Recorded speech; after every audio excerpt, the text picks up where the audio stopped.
Are a force, a fury, the nation's #1 ranked team.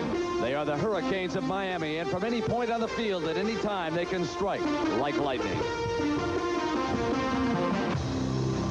In Game 1, the charge was led by running back Melvin Bratton. 3 times he scored as Miami ripped South Carolina. In Game 2, the defense dominated. 6 sacks, and Florida fell. Game 3 in the rout of Texas Tech was sparked by the special teams. 3 games, 3 wins, and a ranking of #2. Game 4 brought top-ranked Oklahoma. Vinny Testaverde fired 4 TDs, and a new #1 was crowned. The Sooners were thunderstruck. The Canes followed with victories 5 and 6. Easy wins over Northern Illinois and West Virginia. And even when things went wrong, they turned out right. 2 weeks ago, Testaverde's role reached the perfect 7 as Miami stormed by Cincinnati. Yes, these are the Hurricanes of Miami, the nation's #1 team. And at the eye of the Hurricanes sits the nation's #1 player. Today, he goes for victory #8 against Florida State. Will lightning strike again?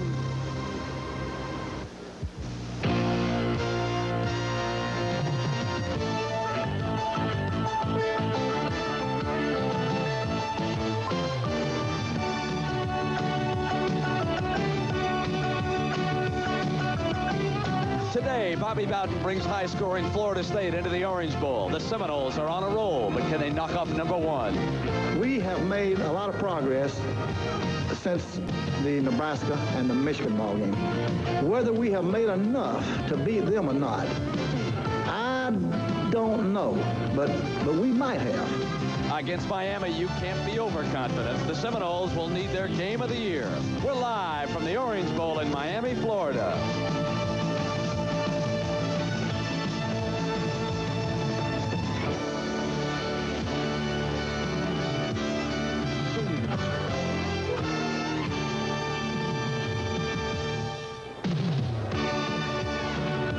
Attention snowbirds, this is the kind of scene that South Florida dearly loves to show you this time of year.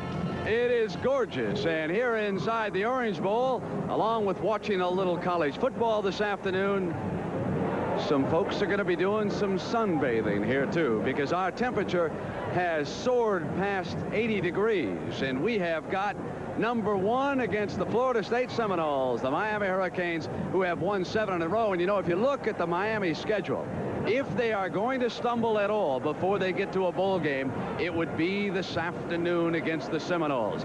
The stage is set. I don't know if the Seminoles are that good, but the Hurricanes are going to be pressed here this afternoon. Now, there's a lot of other things going on in college football. Let's go to New York, and here's Jim Nantz. Jim? CBS Sports presents college football. Live from the Orange Bowl in Miami, Florida, it's the Florida State Seminoles versus the Miami Hurricanes. Today's game is sponsored by the Heartbeat of America, today's Chevrolet, the Equitable, your key to financial opportunity, and by Michelob Light, super premium taste and less filling beer.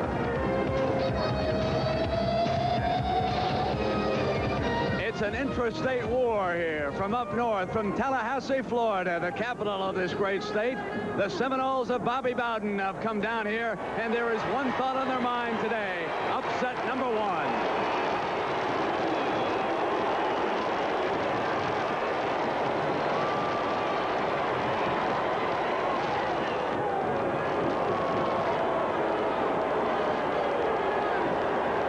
Bobby Bowden, who has done such a good job over there at Florida State, has put this team back together following some tragedy, but it will not be easy. Jimmy Johnson and the Hurricanes are on a roll.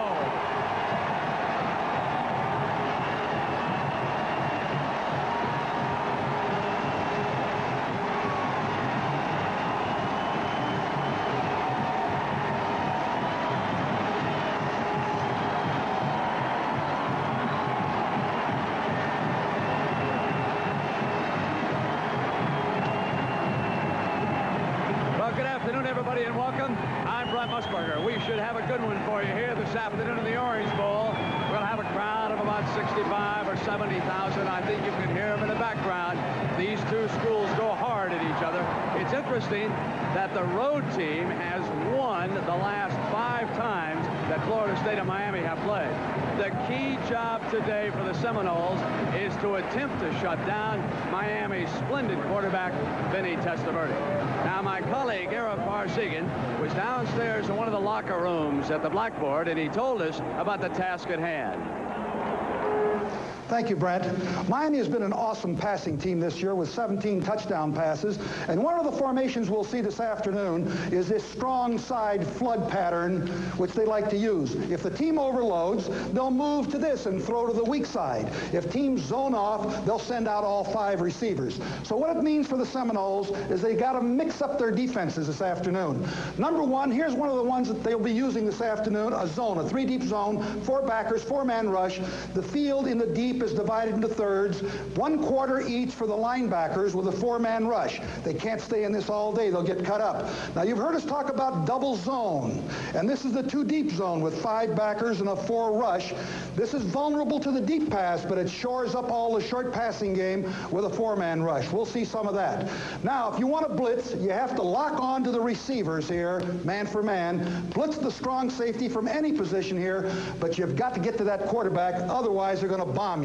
Another one that we may see is what they call the 2-deep, 5-under man with a 4-man rush. Again, 2-deep zone, 5 man-to-man coverage underneath, good for short passing. But I think, as Bobby Bowden said, they're going to have to outscore the Miami Hurricanes if they expect to win. The captain's out at midfield. They'll flip the coin. There is a breeze blowing in the Orange Bowl. It'll be a factor. We're going to be back with the opening kickoff in a moment. Back at the Orange Bowl, ready for the Hurricanes against Florida State. John Dockery is with us.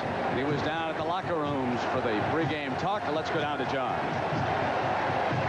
Thank you, Brent. I was in the locker room, as you said, and the Seminoles are like guided missiles looking for a target. Bobby Bowden told them 3 things, basically. He said, don't be out-hit. If you don't want to be, you won't be. He said, don't lose your poise if something goes wrong early. Perhaps most importantly, he reminded the team that Pablo Lopez's mother was here in the stands. Of course, Pablo Lopez, their teammate who died 6 weeks ago in that tragic accident. So the Seminoles, quietly intense, they're ready for their battle with the Hurricanes. Just about ready to go. Now back up to you, Brent.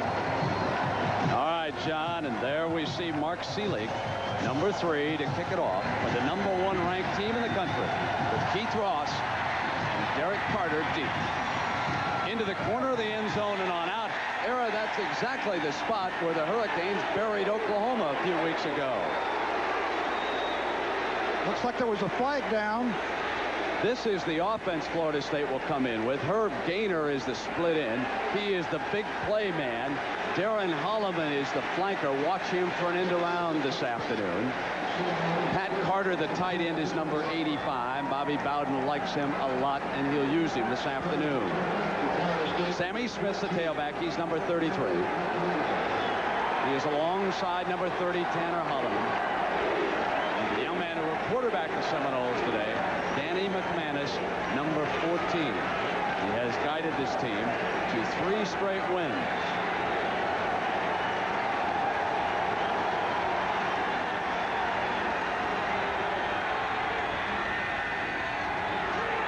He'll throw on first down, complete to Carter, the tight end.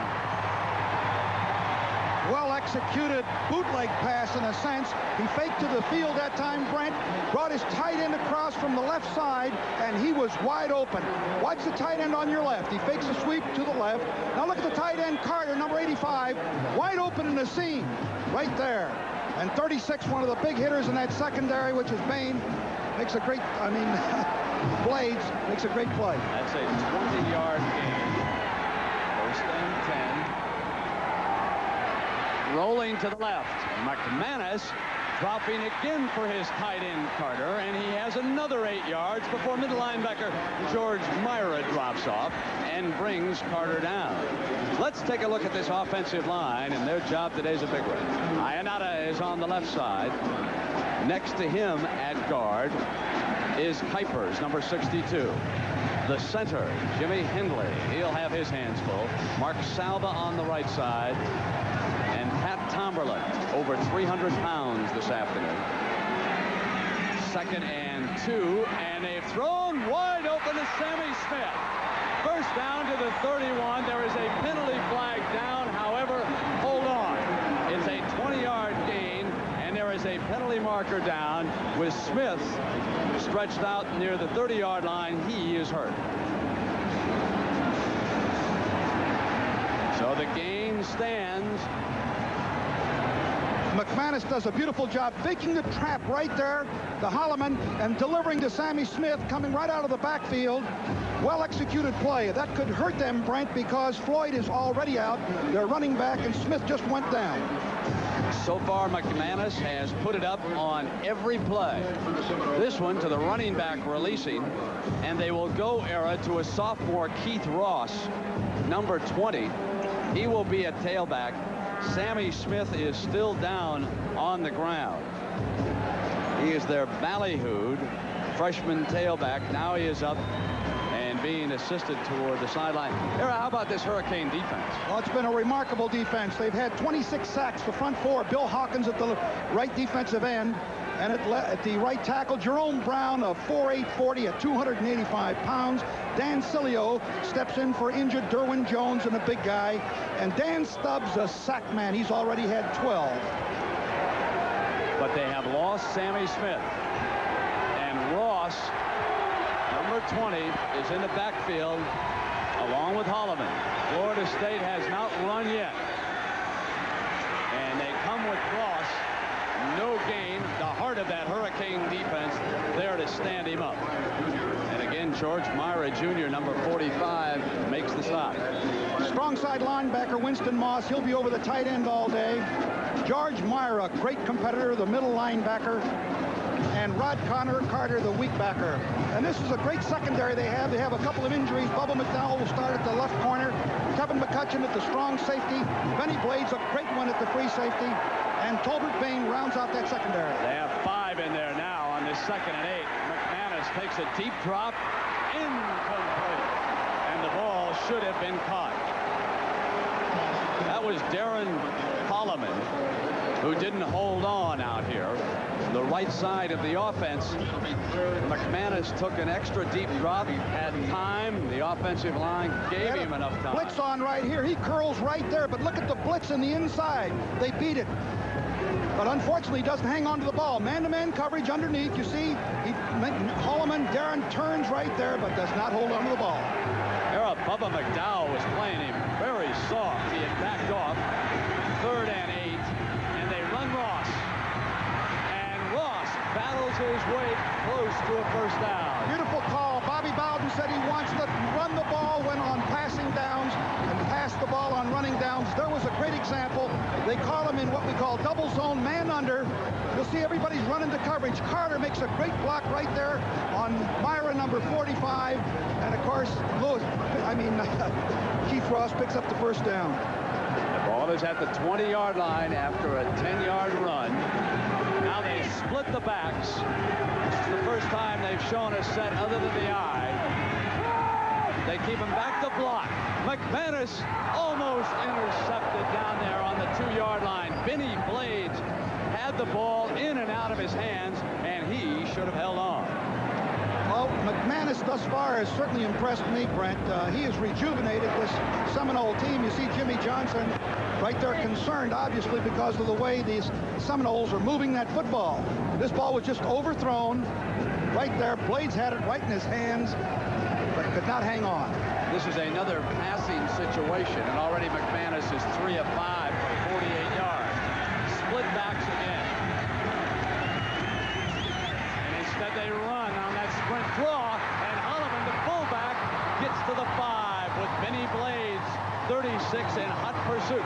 That was a tremendous call, Era. A great call. Defense like me, we thought they'd come up throwing. Perfect call on the play. Keith Ross has really impressed me. Number 20 stepping in there. He's the 3rd string running back. You'll see it from a end zone shot. Just hands the ball on a little trap play and watch him cut clear back across the grain and avoid the tacklers. I haven't seen anyone do this to the Miami defense in quite a while. They have put the Canes on the run here. 1st and goal at the 6. Here's straight ahead with the fullback, Holloman, for the touchdown.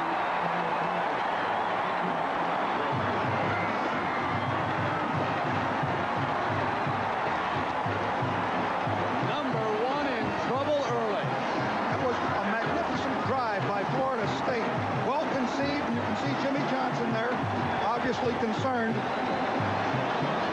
Well-executed drive, both passing and running. Great calls.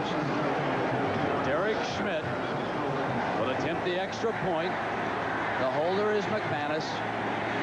Schmidt's a good kicker, and you'll need one here this afternoon. He puts the 7th point up on the board. They drive 80 yards in 9 plays, Era. There it is from the end zone. Watch him cut back and look at the daylight over the left side. Right there. You see 54 Hawkins is playing the quarterback. They didn't even have to block him. They finessed him. And Tanner Holloman scores before Vinny Testaverde has touched the ball. But it's Testaverde's turn, and we'll be back.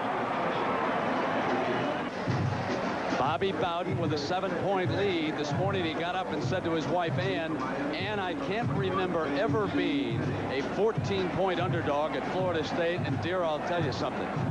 We are going to win this football game. That's a coach who knew something, Era. Well, he's got to wait till Vinny Testaverde gets his hands on the ball. Schmidt with the kickoff, and it'll go to a short man, Darrell Oliver. And Oliver is down at the 25. The Seminoles are fired now. They've got 7 points to work with. And after this action, we will take you down to Houston. Season premiere of the NBA on CBS. The Los Angeles Lakers and the Houston Rockets. We'll tell you more about that game as the afternoon unfolds. Now it is 1st and 10 for Testaverde. The report from the bench. We see that the Seminoles go 80 yards in 9 plays, 243. Holloman with the touchdown. Testaverde up with 1st down. They'll come from the I formation. He'll throw on 1st down. Great time. Sideline complete. And he goes to a tight end with Greg Newell getting Charles Henry out of bounds on 1st down. These are great skilled people that Miami has. Brett Perriman starts at that split end spot. Great jumper. Michael Irvin, the big play man, already has 17 touchdown passes, career touchdown passes. Charles Henry, who you saw catch the ball. Warren Williams at the left half. Alonzo Highsmith at fullback. And Vinny Testaverde, Mr. Everything. Mr. Everything hands it off that time to Williams, and Williams gets the 1st down before Newell, the free safety, again makes the stop. So on 2 plays, the Hurricanes here are forcing the secondary to come up with the tackles. Gary Stevens, the offensive coordinator, said that they did want to establish a running game here, and they certainly do, as number 38 McGowan overplays at the linebacker, ran by it. They didn't have to block him. Irvin goes to a slot. Perriman is outside of him. Highsmith cuts back, spins off a tackle, gets to the 49. And again, they're getting past the defensive line and the linebackers. That was an 11-yard gain by Highsmith. And also an excellent job of running by Alonzo Highsmith. The pros say he's the best in the nation at that spot. Now watch him shake some tacklers. He cuts back, keeps great balance. There's a good shot right there, but he avoids that one, spins off, bleeds 11 yards out of that play. On 1st and 10, incomplete. Irvin on the far side had it go through his hands and on out of bounds. Okay, the offensive line of the Hurricanes has been decimated by injury. Maurice Maddox will step in there for injured John O'Neill at the left tackle. Dave Alekna, very bright, intelligent at left guard. Rakosi, a fine center with great experience, quick feet for a big guy. Paul O'Connor, the best pass blocker in that line. And Scott Crobin stepping in for injured Davis and Patchett. Passing situation for the Heisman Trophy favorite. Hits Irvin that time. The same pattern on the far sideline. And Sanders, number 2, was the defensive back who took him out of bounds. So this is the defense working right now for Bobby Bowden. This is a young defensive line, and you will recognize perhaps only one name. That's the nose guard. He's improving. There he is, Gerald Nichols. He was in on that 7-sack attack in Tallahassee last year. Didn't help. Felton Hayes, one of the backers. Fred Jones is a good one, and so too is Paul McGowan. But so far they've been kept out of the tackles here. It is 3rd and 2. And Highsmith batters straight on for the first down, and Fred Jones, 55, brings him down. It looks like we could have a high-scoring, freewheeling affair here. Sure looks like it. Watch Greg Riccozzi right there, the center, make a great block. Right here in the center spot right there. Greg Riccozzi is the center. Watch him make a nice block here. Turns the nose man Harp out of there, releases off of that, and blocks number 38, the great linebacker McGowan. The Hurricanes have moved to the Seminoles 36.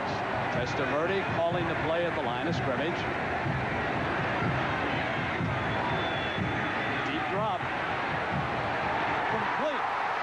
Found his tight end, and he's out of bounds inside the 15. Charles Henry pushed out by Newell. Good call by Testaverde at the line of scrimmage. That's a 21-yard gain. Testaverde to Henry. Great play here. You watch the tight end Henry. He'll slow block in here and then break out into the seam. Perfect throw by Testaverde. He releases off right there, breaks to the outside. He's right in the seam. And Testaverde puts it right there. Beautiful throw, well-executed play.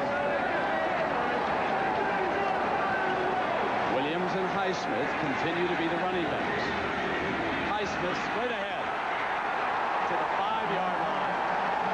Newell and Williams, 2 defensive backs for Bobby Bowden, make the tackle.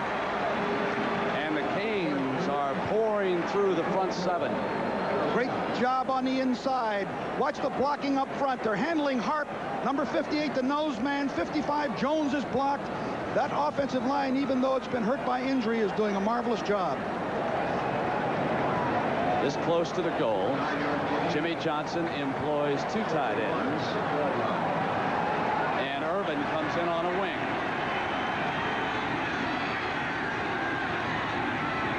Highsmith up over the top, close to the 3-yard line, where it will be 2nd and goal for the Canes.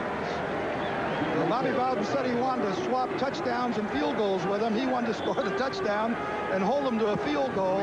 He'll be hard-pressed to do that against this outfit. They're really a great offensive football team. Here at the Orange Bowl in Miami, along with Ara Parsegian, John Dockery, I'm Brent Musburger. Florida State scored first. Miami's opening possession, they have driven down inside the 5, and the Seminoles must stop them there as Williams slipped, and the free safety, Greg Newell, has been extremely active. Number 40, he's been in on a half a dozen tackles. You see that low on the back of that helmet. That is a tribute to Pablo Lopez, who was tragically shot to death over in Tallahassee some 6 weeks ago. This is a run-action pass situation, 3rd down. They like to flood the right side. They're not going to run it. For the flag, touchdown, Williams.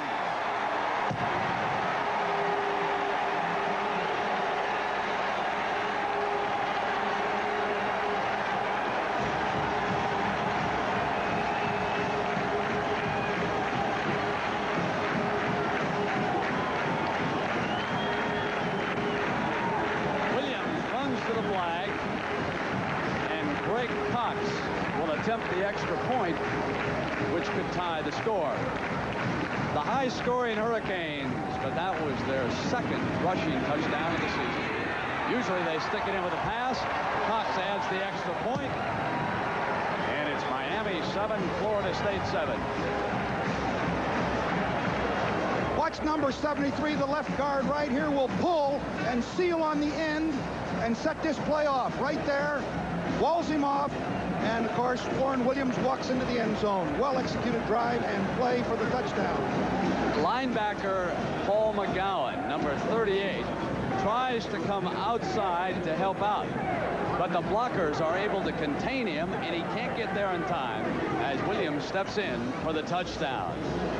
So So the Hurricanes and the Seminoles are all even, and each coach is looking for some defense.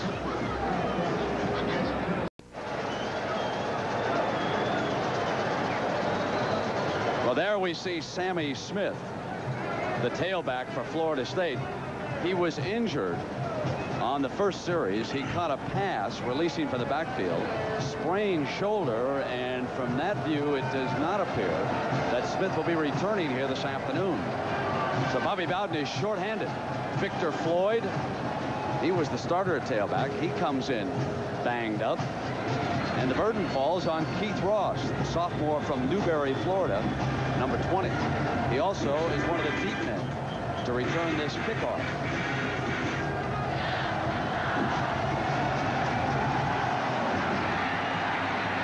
Here he is.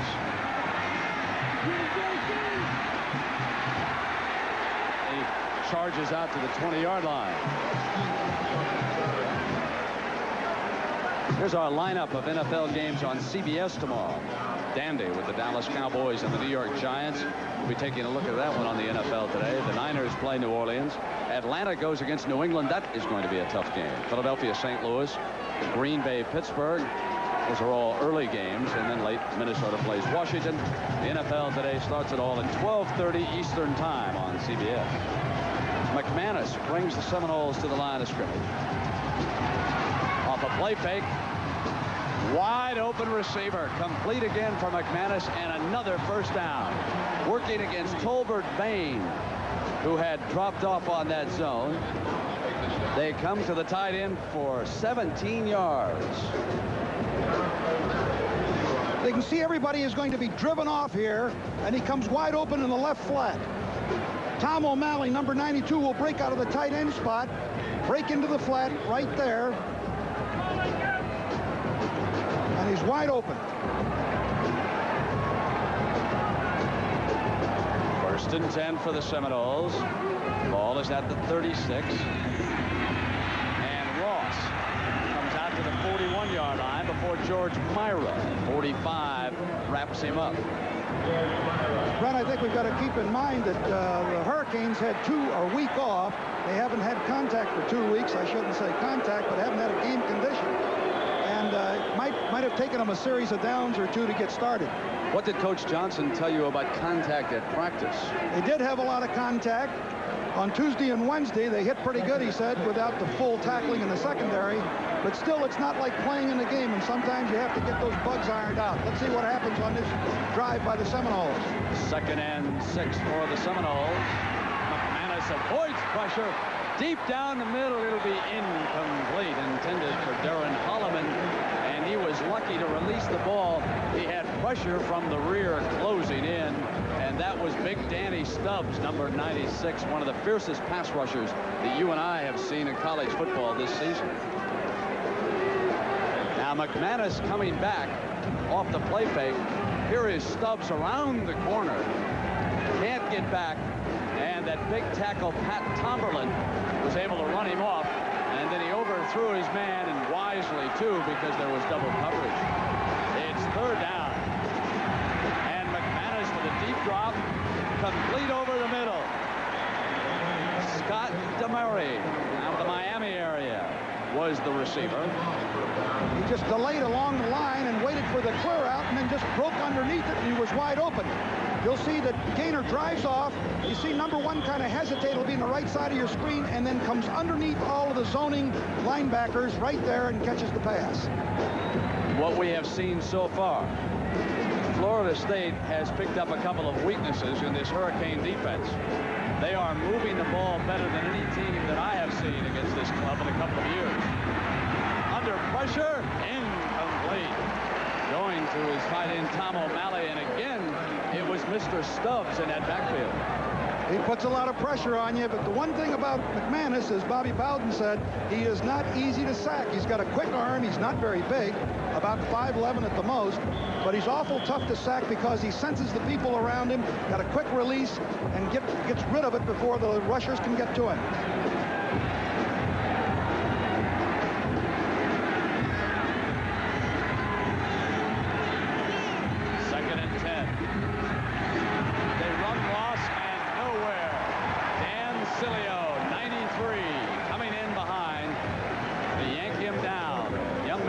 Stamford, Connecticut. Boy, he made a great play there, Brent. He read it well. He had a little counter play, but he was not fooled by it. Pursued, brought him down beautifully. Watch Cilio at the right side here. Comes right off of his block right there. Pursued right down on Ross. Nice job.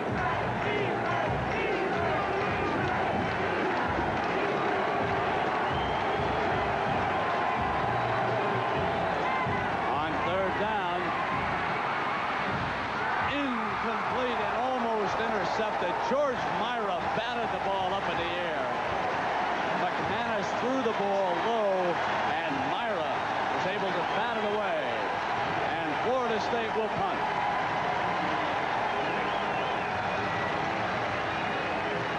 He had Gaynor open coming from the right side here. Looks like he's going to scramble and run. Now he sees Gaynor crossing away, and Myra jumps up and bats that ball down. It's almost Berry intercepted. Punting the ball to David Kintai. Kintai spins away, gets out beyond the 15-yard line. A 39-yard punt by Berry and an 8-yard Kintai run, and now the pressure will be on Florida State's defense when we come back. We're tied in the Orange Bowl.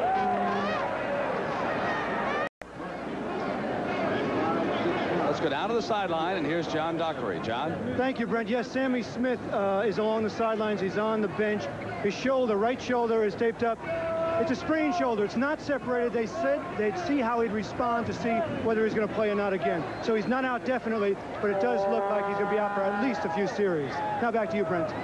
Thank you, John. Vinny Testaverde brings the Hurricanes up to the line of scrimmage. Highsmith and Williams are the running backs. Perriman and Irvin, the wide receivers. Williams, who scored the touchdown, breaks free and gets past the 25-yard line before Terry Warren, the outside linebacker, stops him there. Here they are pushing the Seminoles back off the line of scrimmage. Well, their play calling is excellent, Brent, because the Seminoles there expect a lot of passing from Testaverde. They don't expect this team to run.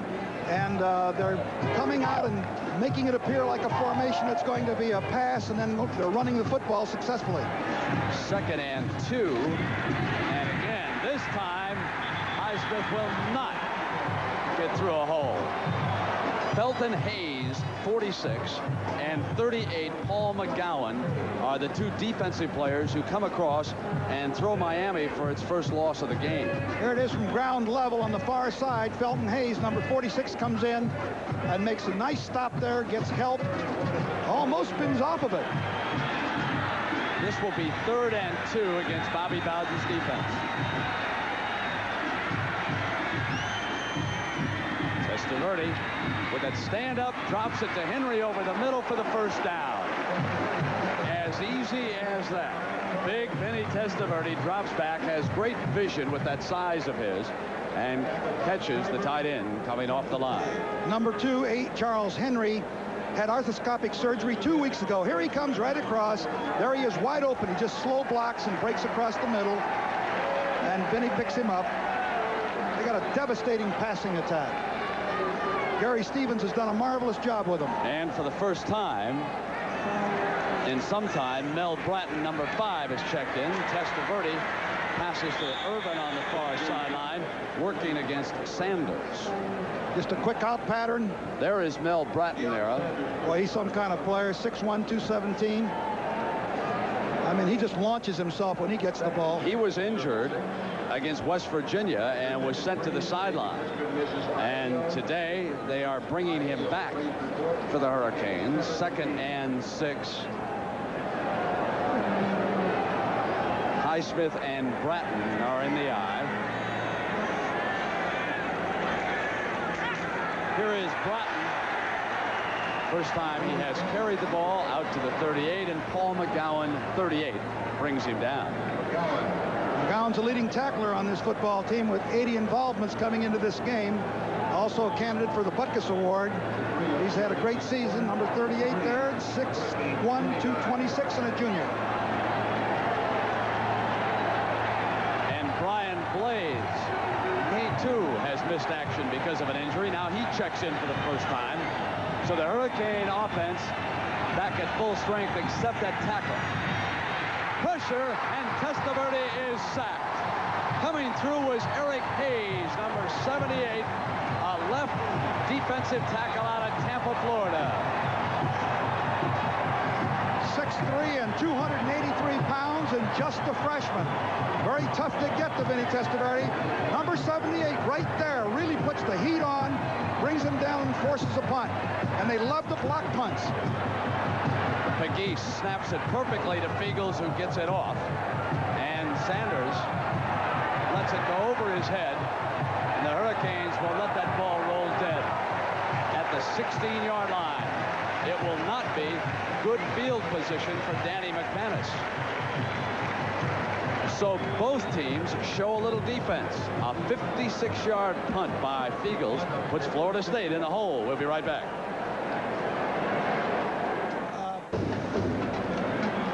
How did they get this sack on Testaverde? Here's Eric Hayes right now, and he runs his blocker, which is Alekna, comes right around on a stunt, runs his blocker into the center. Watch this. Eric Hayes, a freshman.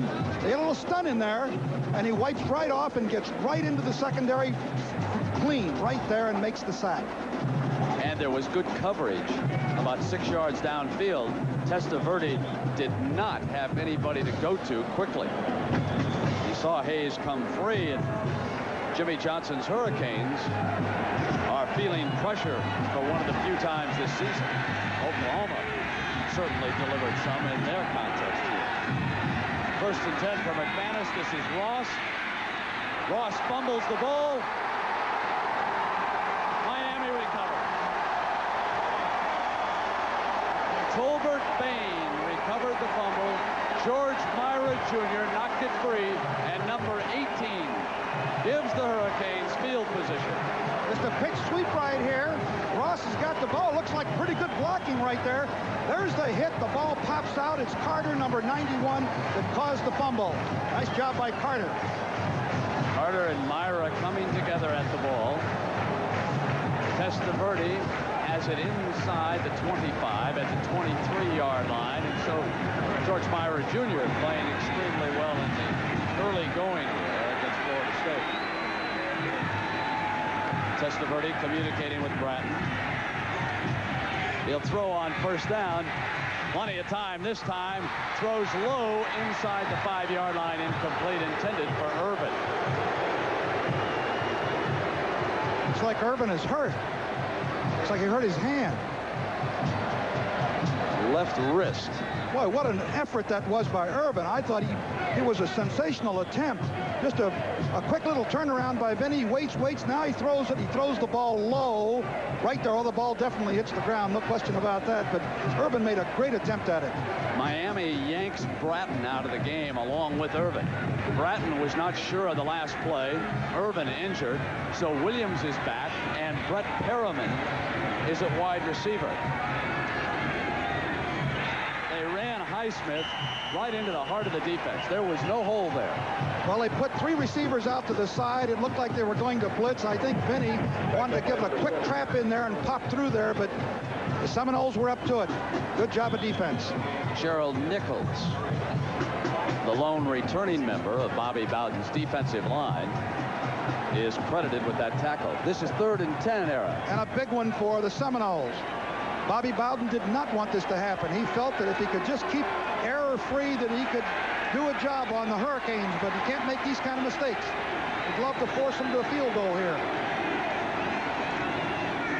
Testaverde rolling to the left. Receivers are covered. Coming back the other way. Throws to the end zone. Complete for the touchdown to Highsmith.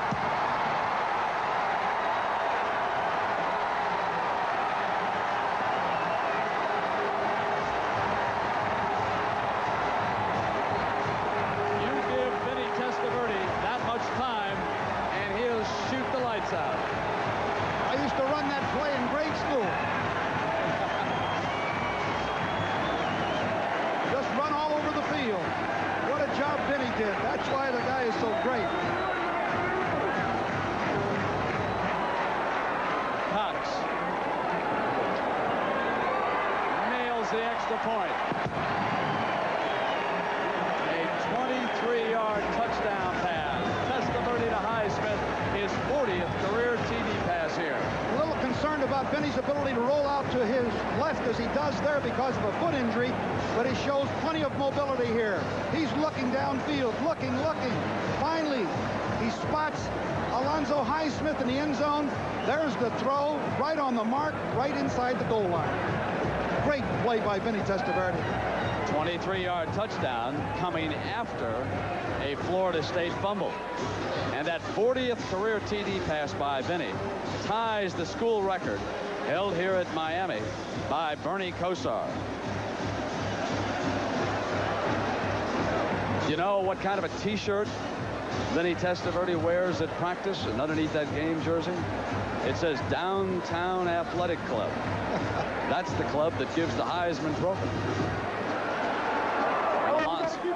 Highsmith could be another first-round draft choice from this team.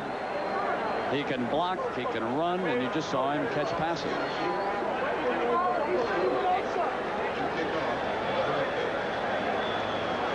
The ball teed up for Seelig. And Florida State will go back to work. Danny McManus, who has looked impressive here so far as a quarterback, must come from behind this time. Here is Ross. He fumbled on that sweep 5 yards deep. He's coming out.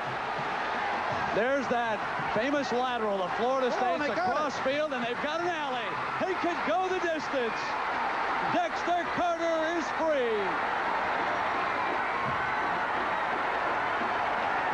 Oh, boy. The Seminoles have had that play for years.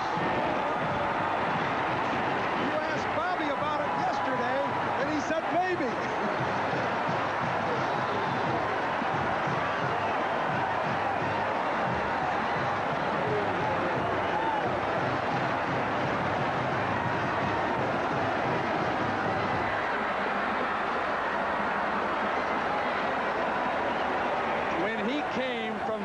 Yards inside the end zone, all I could think of was shades of Oklahoma. Someone's made another mistake. When he got to the 15 and put that arm in the air, I said, what in the world is he doing now? And then it dawned on me. You and I were thinking exactly the same on it. A 100-yard return and Schmidt's extra point. Let's take another look. About 5 yards in the end zone. He's got a good pocket there, good protection. Now he turns and throws the ball to Dexter Carter. And look at this wall he has. Once he hits that sideline, you could see it from up here that no one was going to catch him. Hey. Well, we've seen, two plays back to back. This is like a schoolyard game, and I love it. 100-yard return by Dexter Carter. Well, let's see. Ross has fumbled, and Vinny Testaverde burned Florida State. But now Ross comes up with a big play for Bobby Bowden. And he's a man respected in the college fraternity. He's got as being a big game coach. He can beat you on an afternoon like this. He's taken his team on the road and beaten all the big ones out. He's got 160 wins. Nobody will go to Tallahassee and play him. He's beaten all the biggies on the road. They don't want to see that Indian come out there on war paint and throw that at the 50 and that crowd go crazy up there. Schmidt's kickoff. J.C. Penney. He slipped short of the 20. And there's a big one in the Big Ten today. Ohio State and Iowa. Jim Nantz, what's going on with that one? Well, Brent, as you know, it's not easy to play at Iowa City either. Now, the Hawkeyes here blitzing on Jim Carsados. His pass blocked by Tyrone Taylor. Caught in the air by Kerry Burt, who returns it for the touchdown. And Iowa is up early. Let's go back to Brenton era. I'm surprised that Hayden Fry's got enough healthy bodies. I keep reading the paper about that ambulance pulling up at Iowa. He strikes first. We'll keep you up to date on that one. Here it is, 14 all, and it has been wild and woolly so far.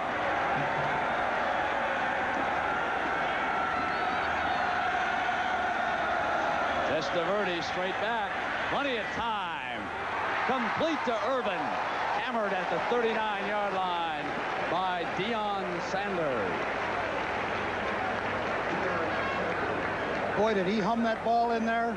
He has got some kind of arm. He had wonderful protection. Irvin just came down the field, broke over the middle. Tolbert Payne drove off deep. Can't quite see it here. You see the tight end Henry breaking. Now watch this ball come right in between, beyond the linebackers. Sanders comes in and makes the play, but that ball got there quick. We're in the first quarter, and we've had 4 touchdowns scored here in the Orange Bowl.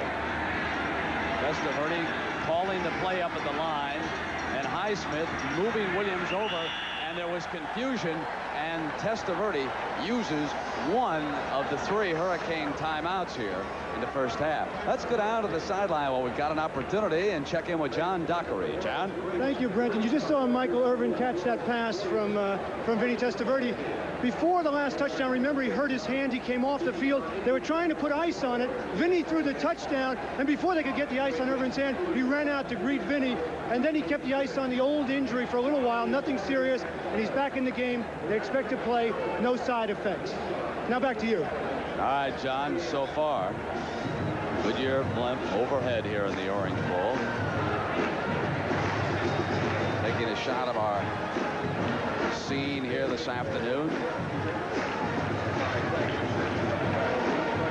That's the Airship Enterprise from Pompano Beach, Florida. And down here on the good Mother Earth, Vinny Testaverde is 7 of 9 for 85 yards and 1 touchdown. Era, I guess from a defensive standpoint, they need to get more pressure on Testaverde, but because he sends so many people out as receivers, it's dangerous to blitz. I don't know how you can defensively. You just got to try to slow him down as the best you can do. They run Williams to the 45-yard line. And that was Steve Gabbard, the defensive tackle, wrapping him up. Bobby Bowden would be very happy if he saw a lot of those running plays, because this Miami team can score quickly. They've got tremendously skilled receivers. They've got a great concept and scheme in their passing attack. They take advantage of what you give them. Tough to even slow down.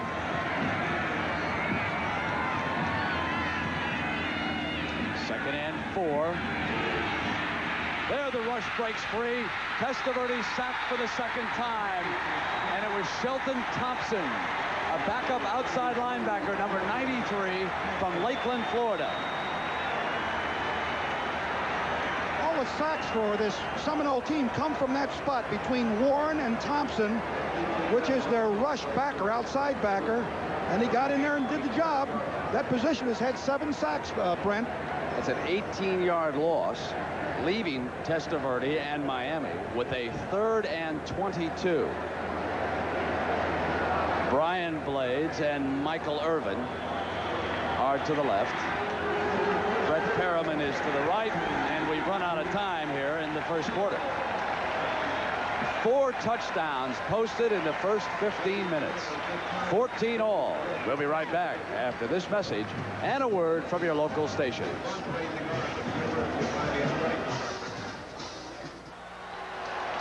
For Vinny Testaverde, fortunate that they had last week off. He injured his foot in that game against Cincinnati. And it concerns the Hurricanes as to his mobility here this afternoon. Straight back drop, running out of pressure, and he is taken down for the 3rd time here this afternoon. And that was the nose man, Thomas Harp, number 58, bringing him in on Testaverde. So the pass rush doing the job. Watch Harp fight off the man and then make the stop on Testaverde right there. Good coverage that time, Brent. And he was down, shaken up. Now he is wearing a special guard on that injured right foot, and you can see him favoring it a touch as he comes to the sideline. So there is something to the fact that he is slowed up today. 1 high top and 1 low cut shoe and a special protective pad over the instep. Fiegels booms a punt to Sanders. Fields it at the 30. Looking for an alley. The kicking game gives the Seminoles field position inside the 40-yard line. Fullington brought him down, and Fullington might have saved a touchdown. That was a 44-yard punt with a 30-yard return by Sanders. Well, Bobby Bowden says Deion Sanders is the best athlete on the football team. He's got the speed. He could be wide receiver or running back, and certainly demonstrates that on. Look at him make the moves in here. Picks the daylight perfectly. Comes to the wall. Gets the corner turn. Watch him make this little move here, try to fake out the defender. Look at this. At the ball like a loaf of bread. I thought he was going to pass it left hand. First and 10. McManus using Victor Floyd for the first time. Now there's a story. Number 27 checks in for the first time this afternoon. He is the starting tailback for this team, but did not start this game because he was injured. Sammy Smith was knocked out of action early on with a shoulder injury, and the third-string tailback, Keith Ross, tried to carry the load, and he fumbled to set up a Miami touchdown. Now it will be Floyd, and this is a 2nd and 9 for the Noles. Complete to the 35-yard line. McManus hits Floyd coming out of the backfield, and McCutcheon makes the stop. Let's go down to John Dockery for a report on Vinny. John? Thank you, Brent. You see Vinny behind me. They're looking at his right foot, the same one you were talking about with the pad on top of the instep. Apparently, he just sprained it when he was tackled, but he's okay. He was just on the phone with the offensive coordinator. They say he'll be back. Jerry Stevens, the offensive coordinator, upstairs on the telephone. Split backs. McManus throws complete to the 30-yard line. Coming back to O'Malley, his tight end. Boy, this is a well-conceived offensive game plan by Bobby Bowden. We haven't seen Oklahoma or anybody move the ball on the Canes like this. You see O'Malley just comes right into the seam right there. McManus puts it right in his hands, but he's just short to come up with 4th down and a foot. That is the backup quarterback, Jeff Toretta, throwing on the sideline just in case Jimmy Johnson needs him. This is 4th and inches.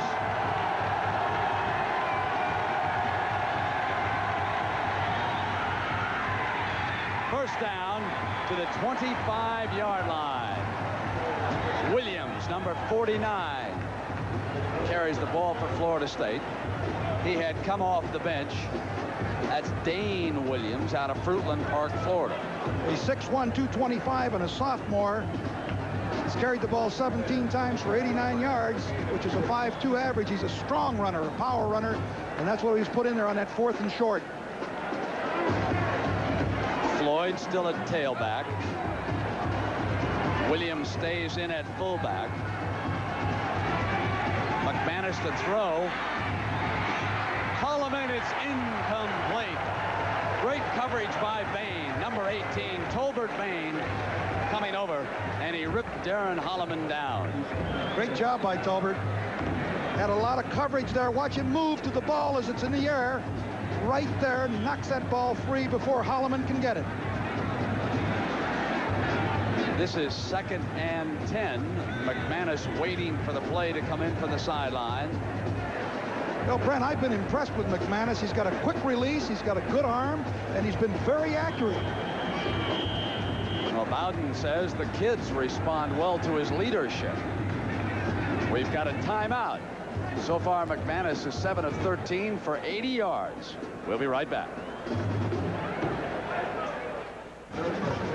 Well, Era and I will be participating in a 16-year tradition later. We'll select a Chevrolet Most Valuable Player of the Game from each of these schools, and Chevrolet will donate a $1,000 scholarship to the General Scholarship Fund of both Miami and Florida State. Florida State and Miami are tied at 14. We have 11:56 to go in the first half. This is 2nd and 10 for Florida State. They have the ball at the Miami 25-yard line. Deflected and caught by Floyd, and then he drops it, and it goes out of bounds. Greg Mark, number 94, got a hand on the ball. That was a dangerous throw. There were a lot of defenders in the area. Just a quick little, just takes two steps and a drop, and there's the throw. As he comes out, look, the ball is deflected. Very fortunately, he catches the ball. McManus is not very tall, and he could have a lot of balls knocked down. The one man they have to be concerned with is number 98, Jerome Brown. And Jason Kuipers knocked his helmet off that time. He took it to the big fellow a little bit, didn't he? The big fellow will be back. It's 3rd and 6, and Floyd runs to the 20-yard line. That will leave them about 5 yards short of the first down. Greg Mark wraps him up, and you would think that Schmidt would come onto the field, and he is. Florida State will attempt a field goal. Brent, that was a great play by Greg Mark because he came from the right end position. Otherwise, that was going to be a positive yardage play. But he closed down and shut it off and is going to force his field goal. So coming up at the half, the Prudential College Football Report. We'll have all the scores and highlights with Jim Nance. Here is Schmidt set to attempt a field goal. It would be 36 yards. Long enough. He's got it. He has put the Seminoles up by 3, 17-14, with 11 minutes to go. Bobby Bowden continuing to do the job here against the #1 ranked team in the country. We'll be right back. Schmidt to kick it off for the Seminoles. They lead it 17-14. J.C. Penney from the 5. There's an alley. Oh, what a Great save. tackle. Touchdown saving tackle by number 28 of Florida State. Dedrick Dodge brought him down. Let's go back because Miami could have scored defensively here. Number 94, Greg Mark. I said it was a dangerous throw. Watches McManus releases the ball, and Greg will be right there. He would have been off to the races. Look at here. Right in his hands. Comes right out of his hands. Floyd catches it, but it was a very dangerous throw. And Testaverde returning to the game. But that right foot injured instep becoming a problem for them. They run on first down into the heart of the Seminole defense, and John Eford and Odell Haggins, 52 and 53 backup linebackers, make the stop. And that is Sammy Smith, who was injured on the first series of the game. 2nd and 7 at the Hurricane. They have put the pads back on. And he's obviously going to play with a little pain. You could tell by the wince. This is 2nd and 7 for the Canes. And Williams will go nowhere. Steve Gabbard, 76. He was the first man in.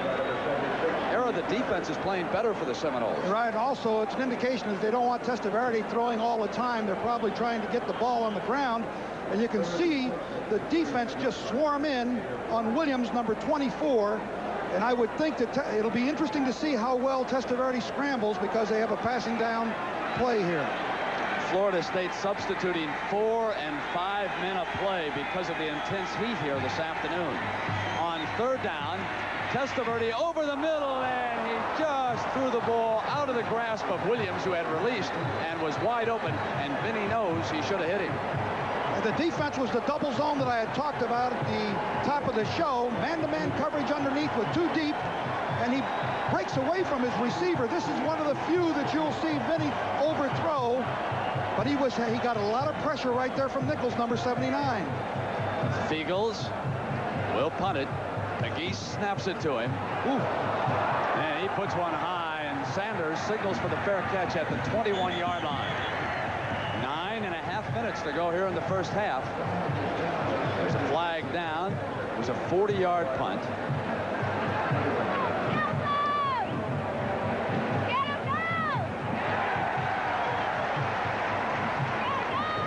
I have mentioned the snapper, Pegues, for Florida State a couple of times. That's because the regular snapper, Brian Smith, is injured.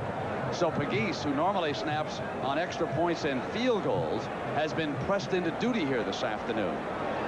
And they were very concerned. Smith broke a hand in practice 2 days ago. Pegues was out early, about an hour before game time, practicing his snaps with one of the assistant coaches. Looked like Jeff Fiegels was putting Showtime on that time. He made a pretty good attempt to indicate that he had been rough, but he wasn't touched. Well, they're going to bring it back, and Pegues will snap it all over again. Now, Ara Pegues is what they refer to as a true freshman, unlike a redshirted variety. So this can be huge pressure on a center. And if the defense is aware that the regular has suffered a broken hand, they will line up a couple of men on his nose and make sure that he feels it, hoping that they get a bad snap late in this game. There's the bad snap. Block punt by Florida State. The 10-yard line, it's touched first and then downed at the 1-yard line. And the bad snap comes into Hontham as Alfonso Williams. I'm not sure he can advance it after he first touched the ball there. That's a penalty. He cannot advance the ball. He pushed the ball forward with his hand. It's going to come back. Not the punt, of course. They'll recover the fumble. The infraction was when he used his hand to push the ball forward. He should have picked it up and gone into the end zone. Well, I certainly did not mean to jinx the freshman snapper by telling that story, but that is what has concerned Jimmy Johnson for the last 48 hours. And he said, I will do anything to avoid punting. There was very little he could do in that particular situation. He wasn't close enough to gamble on it. And Florida State blocked 2 punts last year against Miami. Now, there was Fiegels fielding the ball that was already on the ground, and I mean Williams just busted through on him. And I'll tell you what this will remind pro fans of. A fellow by the name of Dave Casper with the Oakland Raiders dribbling the ball into the end zone. That's before they changed the rule in the NFL. Illegal in college football, but Florida State will get it there. Just the far side of the 20-yard line, first down for Danny McManus, and the Seminoles playing well. They sure are, but you forgot that Dave Casper was from Notre Dame. Oh, I'm sorry, Earl. You taught him how to do that, right? Oh, he was a good tight end, too. One of the best I ever saw. You know, these two teams have exchanged kick blocks. Miami has done the job on other teams this year with 7. Florida State had 3 coming into this game. That's their 4th. And Jimmy Johnson right there, as you pointed out, Brent, was really concerned about the center. They had lost their starting snapper, and that is a very, very important position. Now, there's a young man coming off an injury, Mike Pigza, who had a colon operated on earlier this season. He was in pads for the first time the other day, but it would have to be a severe emergency to press him into duty, because by now Florida State realizes Miami has a problem, and they will start to apply pressure on that center the rest of the way. On first down, they run the fullback right straight ahead. Jerome Brown, 98, getting a lick in. And we have seen a lot of Dane Williams here this afternoon, number 49. He continues to play fullback instead of Tanner Holloman for the Seminoles. On that no gain, this is 2nd and 9, and you would think that McManus might be putting it up here. I'm sure that he will. Whether he does it off a run action or off the pocket, they like to run the pocket pass from this formation. Quick screen. And the fullback can't hold on. Williams dropped the swing that time. Well, that thing was set up, too. Beautifully executed. Everything, of course, but the catching of the football. I know that Bobby over there was licking his chops when he saw the line set up out there in front. That was going to be a big play. From the Big Ten, the Fighting Illini with a field goal. Nothing would surprise you after what happened last week. Nebraska losing to Colorado, and we'll get the insight on how that game is going on the Prudential College Football Report at halftime. Here is the 3rd down for the Seminoles. And Floyd brought down around the 19 by Danny Stubbs, number 96. Well, they tried to catch him in a blitz with a little draw. It was a good call, but Miami was up to it this time. They reacted to the draw play. Stubbs coming in, Myra, number 45, cleaning up. So Schmidt will attempt a field goal. He represents the difference right now in a 17-14 lead by Florida State over the number 1 ranked team in the country, the Hurricanes of Miami. This is a 35-yarder by Schmidt. It's a fake. McManus. He's running, and he's short of the first down. He did not get there. Tolbert Maine, 18, up to stop him.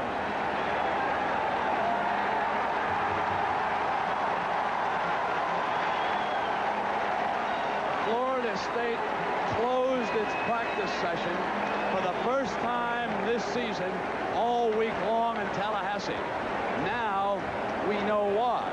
Every 15 minutes, Bobby Bowden rehearsed another gadget play, but this one comes up a yard short, and the Hurricanes get it back at the 11-yard line as Tolbert Bain makes the tackle that prevents Florida State from recording a first down with McManus, the holder, on the roll, and he may have been injured on the play. That can be a terribly costly play now for Florida State, as the quarterback not only was stopped short, but he was hurt on the play. And Testaverde goes back to work. Time. Throwing for Irvin. Beautiful interception by Sanders. Coming back. He is inside the 20-yard line. What a catch he made. No wonder Bobby was thinking about switching him over to receiver earlier this year. Irwin had him beat. Absolutely had him beat. I could see it from up here. Sanders made a tremendous recovery, came over the shoulder. You'll see a pump fake right there, and he beat him. Now Testaverde will put it up, and it looked like he had it. Watch Sanders come over the top, make the interception. What a great defensive play. Here's the view from the ground level. Look at him go up and pick that ball off. That is a sensational play. Era, I think Florida State will have to use a timeout. They've got a problem with Danny McManus, and they've just told Peter Tom Willis, number 4, to get a hat on. So McManus was injured on the fake field goal. We'll take a break. We'll get it all sorted out, and we'll be right back. The backup quarterback, Peter Tom Willis, on the field for Florida State. The 6'3" freshman out of Morris, Alabama. His numbers on the season look like that. Now here is the fake field goal. Watch McManus come up running off the play. No question it was a design fake, even though the snap was a touch low, because Schmidt followed on through with the kick. He then turned the corner, and when he was tackled short of the first down, there was an injury suffered. We have John Dockery over there, and we'll find out what the problem is with McManus here shortly. Willis's first snap.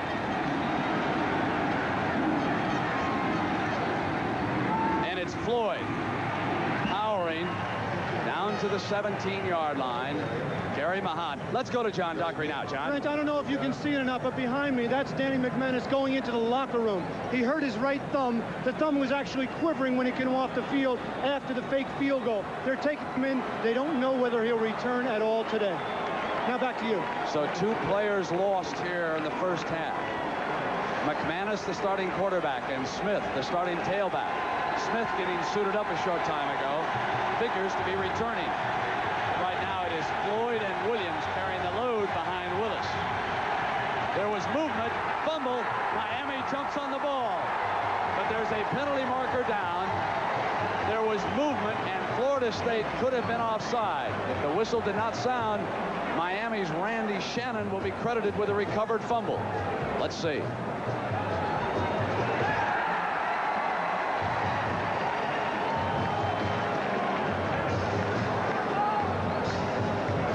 See the problems you have when you lose your starting quarterback. Let's see what it looks like. The center was late. The offensive line was firing it out. It appears to me that it isn't Willis's fault as much as it is the center Hensley. The play had been blown. The offense, that's a dead ball situation, a 5-yard penalty, and it's second down. And the whistle had blown. Era, when you come in like this in an injury situation, can you rehearse a couple of snaps back in the huddle? Is that legal in football? Yes, he could have rehearsed. He could have asked for the time. No problem. 2nd and 15. Willis pulls out. He's under pressure. He won't get it off. He's sacked at the 30 by Dan Stubbs.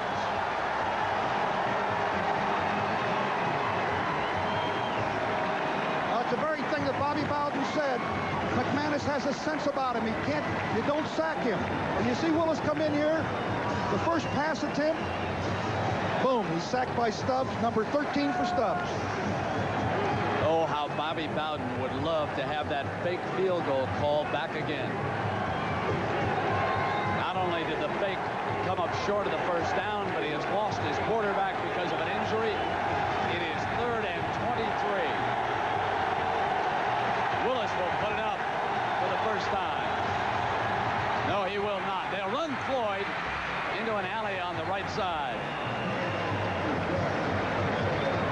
back to the original line of scrimmage, but that's close enough to allow Schmidt to attempt a field goal, and he will have a new holder. Yeah, that's the other thing that you lose. You lose your holder, you lose your quarterback. It's a very serious injury for him. Now the punter has come out, Lewis Berry, and he will put it down. Frequently in practice, the punter winds up holding a lot.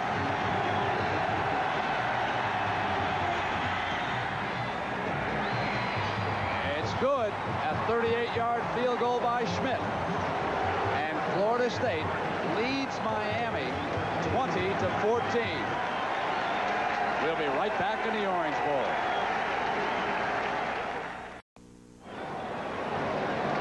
Captain Richard Daniels from Burbank, California, is up on our airship Enterprise, the Goodyear blimp, with that view of the Orange Bowl on a beautiful day here in South Florida. 85 degrees. Been a little humid here the last week, but it has been glorious weather to get outside and play a little golf or watch a little football. And J.C. Penney goes in to field that kickoff by Schmidt. He'll down it for the touchback. It'll come out to the 20-yard line. Vinny Testaverde brings the Hurricane offense out. Speaking of offense, we'll have some coming up. The Los Angeles Lakers and the Houston Rockets. Dick Stockton and Tommy Heinsohn will be down in Houston. Ralph Sampson not playing for the Rockets because of an injury. He'll miss 4 games at least. He goes on the 4-game injured reserve list in the NBA. Rockets eliminated the Lakers. So you'll see a rematch of the Western Conference Final after this game. What a wild one we've had so far. Ball is at the 20-yard line. The #1 ranked team in the country down by 6. Testaverde hands off, and Bratton gets a first down to the 32-yard line. You know, Brent, the Hurricanes made a couple of mistakes with the interception, but they only gave a field goal. And, of course, here you see Bratton with a big hole going over the left side and picks up a first down. But a touchdown and an extra point puts them right back in front again. And they are explosive. On a first down, they'll run Bratton. Great block by Alonzo Highsmith. Freed him out to the 37. One of the reasons why the NFL drools about the prospect of Alonzo Highsmith is his blocking ability when he sets up the tailback. And that time, number 30 was the lead blocker. Take a look at how they come out of a split back formation. Highsmith seeks that man right there, and he opened the way for Bratton. And they make it 2nd and 5. And they continue to run Bratton. They are close to a first down. Hayes, 78, bringing him down. The pressure is on the shoulders of that young man, Willis, the freshman from Alabama. Testaverde had thrown 115 straight passes without an interception before Sanders made a spectacular catch to set up that field goal a short time ago. The play being delivered from the sideline. It is 3rd and inches. Jimmy Johnson content to go to power football right now.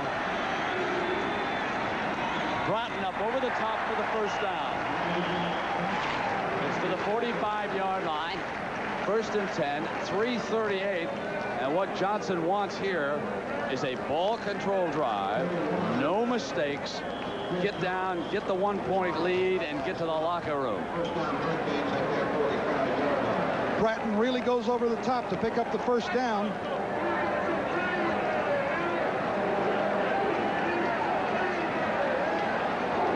Irvin is the wingback. So far it has been all number 5 in this drive. Here he comes again. Out to the 49-yard line. Mayhew and McGowan, 38. Smacking down right there. The clock continuing to run down toward the 3-minute mark as Michigan moves ahead, and Ohio State has tied up Iowa.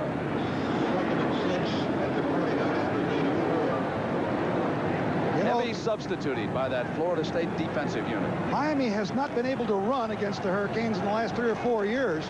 And I think they're trying to establish a running game to set up their run action passes. Here he comes to the pocket this time. A lot of time incomplete. Irvin was covered. Benny wants interference called. Greg Newell was the defender all over Michael Irvin that time. Benny thought there was interference. He delivered the ball, but he delivered it high and felt that he had been bumped. But the officials say no penalty. It's hard to remember all of the things that have happened so far in this game. So much has gone on. We've had a 100-yard touchdown off a trick play on a kickoff return. A starting quarterback knocked out on a fake field goal. The Heisman Trophy favorite back to throw it again, and Brian Blades can't hold on, and the ball was thrown high. Now, how'd the Buckeyes get that touchdown? Let's go to Jim Nantz in New York. Jim? Well, Brent, they got it via Chris Carter. You know, there may not be a better receiver in college football than Chris Carter of the Buckeyes. Watch him here. Take the pass from Carsados, then shake off the defender Ken Sims of the Hawkeyes. And there goes Carter, 72 yards for his 7th touchdown of the season. More scores and highlights coming up at the half, Brent. Oh, he's a tremendous football player, Jim. His brother was an NBA player. And Chris was a great high school player. So we've got a punt here by Hurricanes. Pegues delivered the snap that time. Eagles gets it off. Sanders fair catching at the 16-yard line. 2:24, and you've got to be impressed with the Florida State defense. They held Miami at midfield. It's a 35-yard punt, and now Willis will attempt to get something going.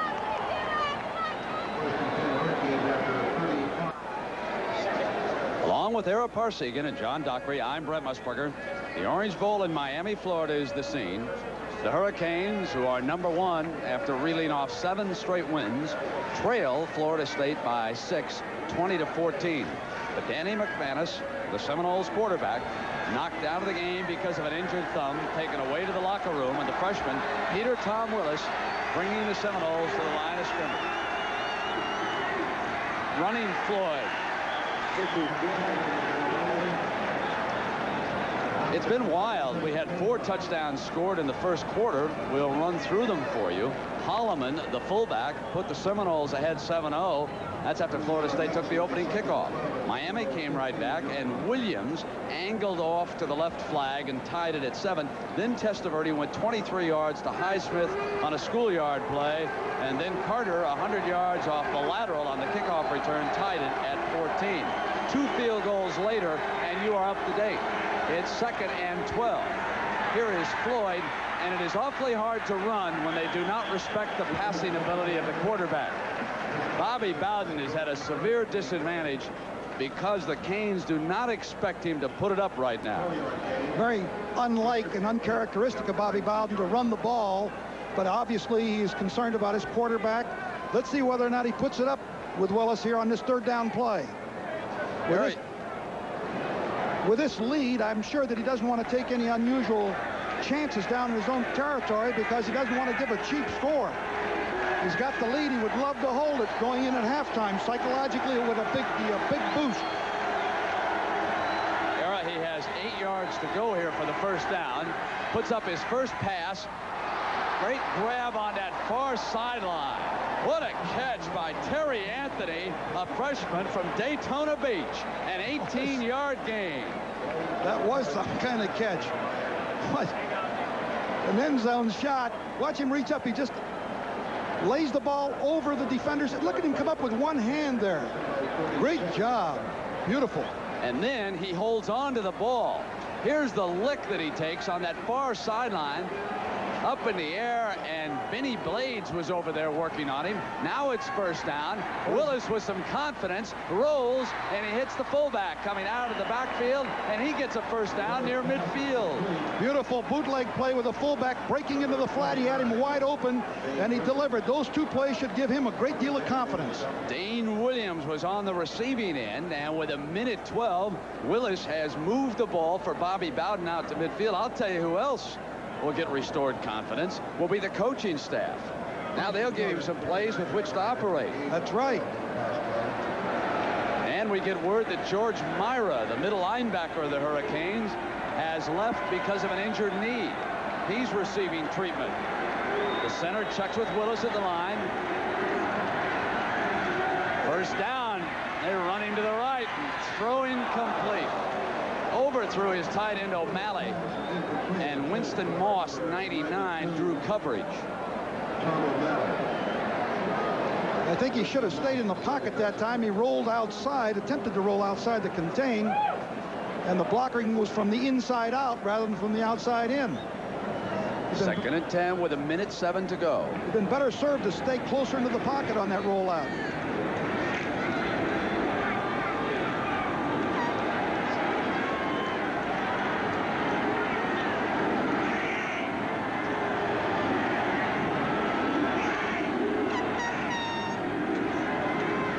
Floyd, the tailback, inside the 45-yard line.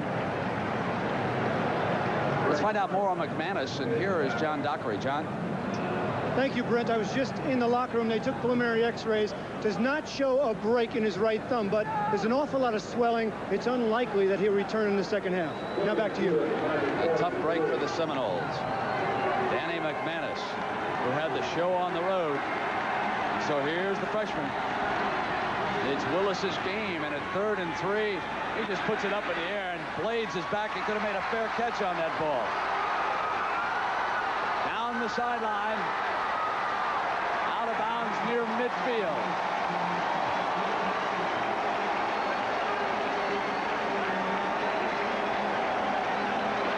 That reminded me of Randall Cunningham on that trick play that the Eagles used this year. Throw the ball up in the air and hope they can play a little volleyball. Nobody got down there to be anywhere near it. And you see the ball is just thrown up in the air. Boy, they have given Testaverde a last at bat here in the first half with 21 seconds.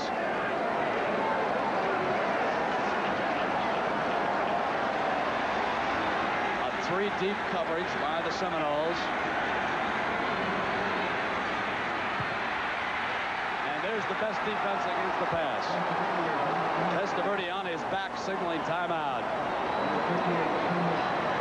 Great play by Thomas Harp. Well, Florida State is located in Tallahassee. And let's take a look up close at that fine school. That's the 4th sack registered by Florida State against Vinny Testaverde. A year ago in Tallahassee, they sacked him 7 times, but he got in the last lick. He threw 2 fourth-quarter touchdown passes to beat the Seminoles. A deep drop. Under heavy fire again. There was no receiver there. A penalty flag goes down by the referee in behind the play. You bet. That's a good call there. Yep. There was no receiver in the area. He would have been sacked. And I definitely think that that foot is bothering him, Brent. First of all, the play calling, which has been a lot of running plays. Here he is trying to get the ball up. He's getting pressured. He cannot scramble like he did earlier in the game. That foot is definitely hurting him. The last time Vinny Testaverde was this frustrated in a football game was the Sugar Bowl in New Year's Day by Tennessee. They came with one blitz after another, and because of the crowd noise, it was hard for Testaverde to call his audibles at the line of scrimmage. Now, a year ago against Colorado State, he came up with an off game following an off week. Now you put all those things together. An off week, an injured instep, and a defense that is starting to frustrate him, and you can understand why Florida State has a shot for the upset of the season. I say a shot because I have such great respect for the running game that Jimmy Johnson can bring in underneath Testaverde too. Now, in his last 5 passes, 4 have been incomplete, and there's been 1 interception. And Earl Bruce continues to be able to score against Hayden Fry. He comes back with 2 touchdowns, and we'll get the full update on that game from Jim Nance on the Prudential College Football Report at halftime. Here we've got a timeout being called by Florida State at the 5-second mark. Well, this has been quite a first half, and I'm sure that Bobby Bowden, who we see is back right there, is very pleased with what has taken place, with the exception of the injuries and the loss of his quarterback. He's making some notes. so he can go in at halftime and alert his team to some of the things he's going to expect and want in the second half. Well, tomorrow at 12:30 Eastern Time on the NFL Today, we'll take a look at violence in football and the Giant Dilemma. That's at 12:30 Eastern Time on CBS on the NFL Today. Here we are taking a look at the last 5 seconds of this game. And you've got a good one coming your way tomorrow. Dallas against the Giants and Atlanta against New England. The Falcons now face the heart of a very tough schedule. Some of you will watch Philadelphia or Minnesota take on the Washington Redskins. That's the lineup tomorrow on the NFL on CBS. Here, Era, we have had about as much action as we've had in a college game all season long. I wasn't sure that we'd see one any better than the Oklahoma game, but so far this one has been a dandy. Two outstanding ball clubs. Three-man rush on the part of the Seminoles, and they run it. Time will run out. Well, if there was any point when Florida State started to believe in itself, it came after Miami moved ahead 14-7. Then came the kickoff to Ross. He hesitated momentarily, checked cross field, came out to the 10-yard line, threw it. And on the lateral, Carter picked it up. The blocking wall had formed. And he raced 100 yards for the touchdown and allowed Florida State to tie it. 2 field goals later, they lead it. We'll be right back after this message and a word from your local station. Florida State to kick it off to start the second half. Derek Schmidt with the ball teed up, and J.C. Penney is deep for the #1 ranked team in the nation.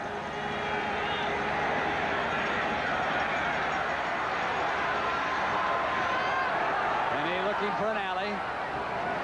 Bangs to the 24-yard line. And let's go downstairs to John Dockery. John? Thank you, Brent. A couple of notes here. Vinny Testaverde was the last one out of the locker room for the Hurricanes. First pass he threw in warm-ups, hit the ground, didn't have much time to warm up. But before that, I was in the locker room in Florida State, and there was some fire there. Bobby Bowden said, and I quote, "One of us is going to leave this field in 30 minutes with tears in our eyes. It's not going to be us, guys. Go after him, get excited, forget about what happened to your quarterback." Let's find out what's going to happen right now. Brent? All right, John, thank you. 1st and 10 now for Testaverde, who hands off to Williams. And he is battered down at the 28 by Anthony Williams, number 73, the first defender to hit him. Era, this is the first team this year to score 20 points on this Hurricane team. Oklahoma had scored 16, and that was the most the Canes had given up in a single game this year. But here in the first half, the Seminoles come down to the Orange Bowl, a field where they dearly love to play, and they score 20 first-half points. Been very conservative since Vinny's injury. I think it's going to be very important in the second half to see how he handles himself on this drop-back pass here. Screen. He sets the screen to Highsmith, but the ball was dropped on the far side. There's that fullback screen that they put in for this game. 66 firm fullback screen, I believe it's called by the coaching staff. Right, they were trying to screen out to the left. He baits them well. They come in on top of him, but the ball, the coverage was there. Or I imagine it's possible that they gave Testaverde a painkiller in that injured foot if it was bothering him a great deal, and that might have been one of the reasons why he was out late. We'd have to check that with the trainer. This is 3rd and 5, and they will hand off to Highsmith, coming around the corner and getting the first down. You can see how conservative their game plan has been since Vinny's foot was injured. We won't know exactly how well he is until he goes back and he is forced to scramble to see whether or not he can do the things he could normally do when he was healthy. Picking up the signal from the sideline there. Era, on the other side of the ball, if you were Bowden and his defensive assistants, would you send some blitzers out after him and try to get him on the move? I think I would change the game plan a little bit. I would blitz a little bit more than I had intended based on the fact that he is not as mobile. They're in the too deep zone. Straight back and no pressure. All time. And he hits Williams. Another first down to the Seminole 45-yard line. That's a 17-yard gain.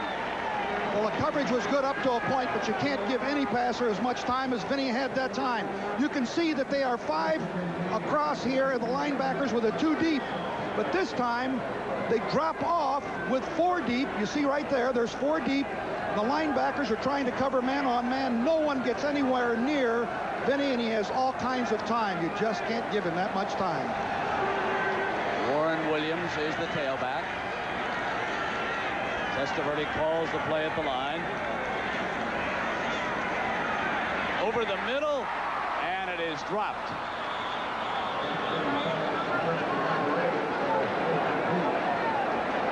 So the ball was bobbled into the heart of that coverage, and Greg Newell, number 40, the free safety, had the primary coverage on that play, and it'll be 2nd down and 10 for Testaverde. Also, the receivers have dropped more balls that Vinny has thrown today than I have seen in a while. Normally, they're all sure-handed. That week off sometimes can dull the timing a little bit. That has been the case with the Hurricane offense. They show blitz and drop back out of it. They run Williams around the right side, and he is cut off at the 45-yard line by Eric Hayes, 78. That young man has played himself a fine game here this afternoon for the Seminoles defensively. He did a great job. Hung right on the line there and then fought his way right down the line of scrimmage and made it for no gain. This will be 3rd and 10. And will that veteran offensive line give Testaverde time to find a receiver? Irvin is in the slot. Williams moves up on the wing. Now Highsmith goes out. 5 receivers out. Down the middle to Irvin. First down at the 21-yard line.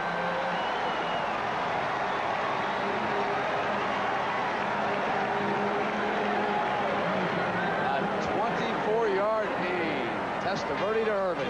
They tried to blitz here with Sanders. Watch him try to come in here. Irvin just comes right down and breaks over the middle. You see him pick up Sanders, number 2, the left cornerback. But Testaverde puts it right there. If he hadn't fallen, he'd have gotten much more yardage. Ground level view of it. There's the throw. Boy, didn't have much time. Highsmith running on first down. Inside the 20-yard line, Paul McGowan, 38.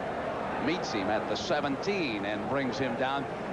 Jimmy Johnson's offensive coordinator, Gary Stevens, changed some of the sets that they are using here early in the 3rd quarter. They've used 3 wideouts to the wide side of the field. And also, Brent, the thing that's very noticeable, it's unlike Miami, is that they're running the ball on first down an awful lot. There it is again, trips to the wide side of the field.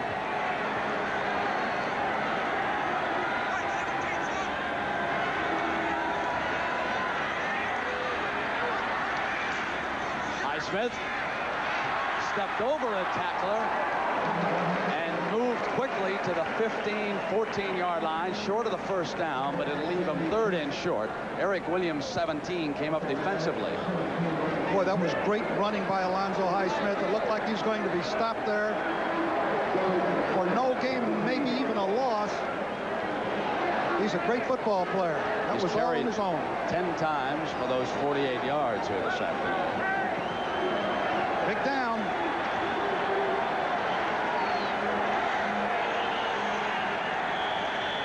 And a timeout being called, and it's being charged to Florida State. Something they didn't like, and the offensive said, we'll be right back.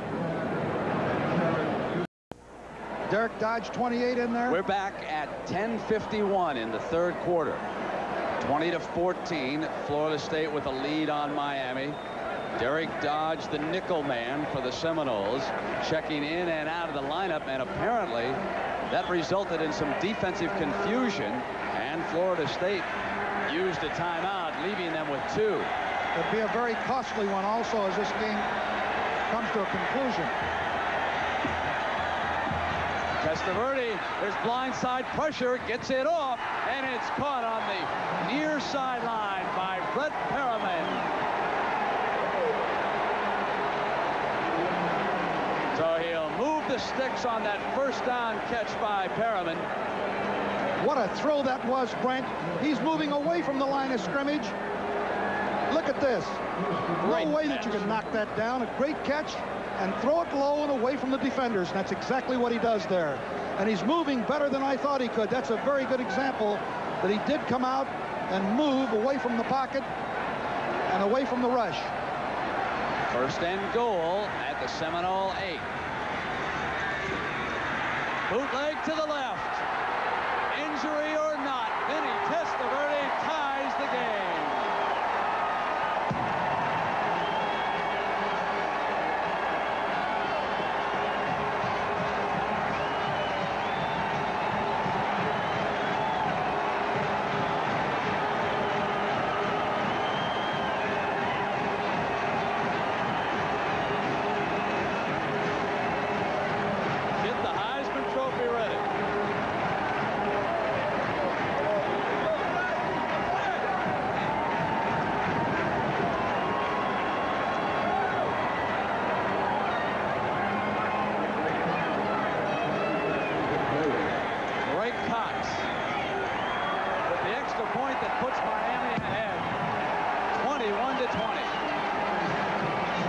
Any question about whether or not Vinny can run, watch him fake the sweep, keep the ball, and just turn and head for the end zone.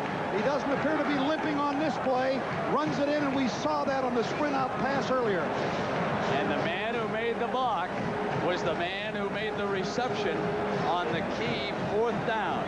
Brett Perriman, number 33, diving low to give Testaverde a fresh set of downs. And he threw the block in the end zone. Testaverde on the bootleg took it the rest of the way. Meanwhile, on the other side, McManus is out for the afternoon. We'll be right back. In the warmth of the Orange Bowl, the #1 team in the country is ahead for the first time this afternoon. And Seelig kicks it off toward Ross of Florida State. No lateral this time. He powers free out beyond the 30, the 43-yard line. That is a great, great return. And a Florida State player came in after the whistle to throw a block, and there's a penalty flag down after a 38-yard gain. And what a mental mistake that is by the Seminoles. This is a great job of running. I don't know how he popped through. He shakes one tackle. There's another. Bounces off of that. Comes up the sideline. We'll also see where the mistake was made here. There's a third one by Blades. Misses. That's Benny. And he's finally brought down. I can't see where the last... It was after that era that the blow was delivered. Now, White is hurt for the Seminoles. Let's go back. I mentioned that Brett Perriman threw a block. Maybe it was too good a block. Quarterback Testaverde is going to fake the sweep. Now, Perriman comes down here and throws a block, but it looks like he might have been pulled down. Let's take a look and see. He makes a good fake on the sweep. Fakes the entire Florida State Seminole right defensive side. Now, watch Perriman right there.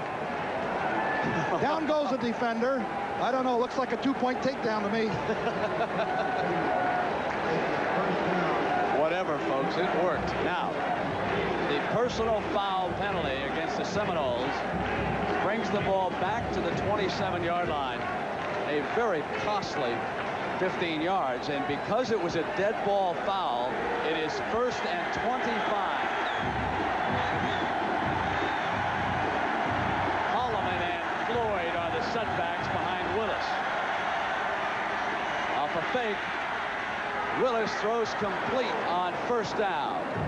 He goes to the fullback, coming out of the backfield, Tanner Holloman.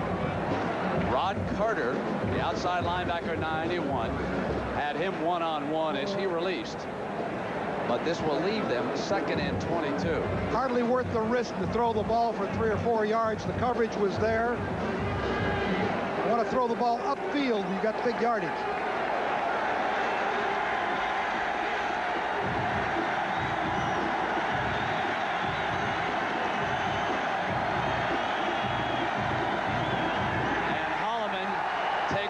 Down by Dan Sileo.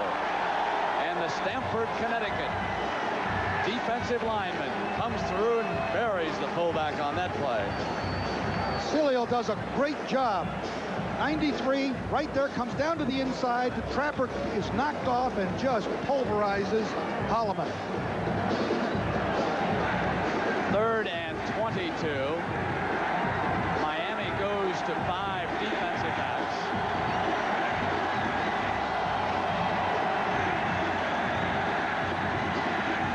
Willis swings it outside to Holloman, and he slips down at the 34. Florida State is forced to punt. It was well executed. They faked the draw. It held all the defense. And then they quick screen the ball. Watch him put it in there like the draw play. They fake it well. Then dump the ball off to Holloman out here. But he slips and falls down. He could have picked up some yardage, but he would not have gotten the first down. David Kintai goes deep on this punt by Berry, and they came after him, and he boomed a beauty. He's a fine punter. And Kintai is down at the 16-yard line. Boy, John Parks did a number on him. A 50-yard punt, and Parks slams him down right there. That was picture book stuff right here. Bang. Oh, tough way. We'll be right back.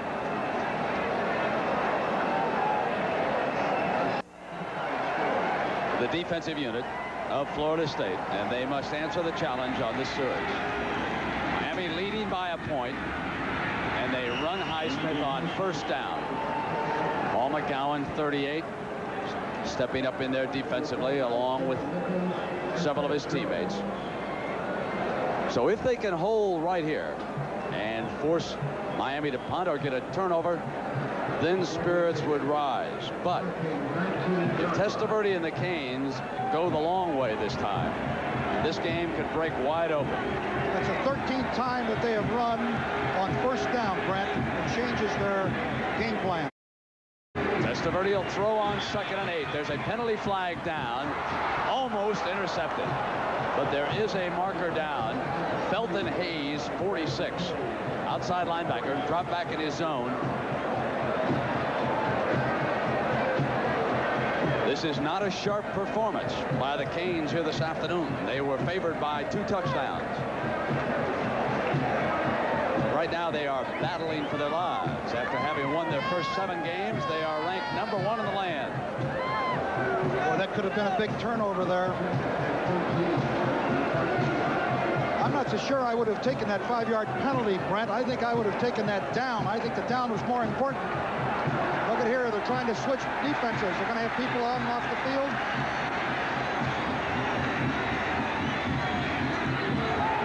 And Williams goes nowhere, but that's face mask. Eric Hayes reached in and grabbed mask instead of jersey, and a costly penalty against Florida State. It's a ground level view of it. Oh, there's the mask. Oh, gosh. That's a bad one. Let's see whether or not he gives him the big penalty or the 5. It's the big one. And a 1st down for Miami near the 30-yard line. They're doing a lot of substituting. The Seminoles are defensively trying to get the right personnel in. Bobby Bowden upset with the officials. Wants an explanation.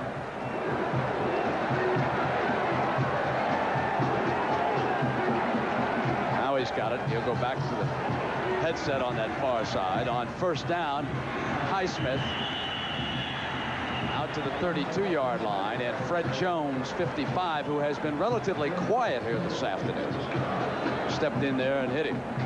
Seminoles are setting a pattern. 1st down run, 1st down run. You mean the Canes? I'm sorry, the Canes are. But the Seminoles have done a good job in stopping the run. Brian Blades and Irvin go to Testaverde's left. Highsmith flares out.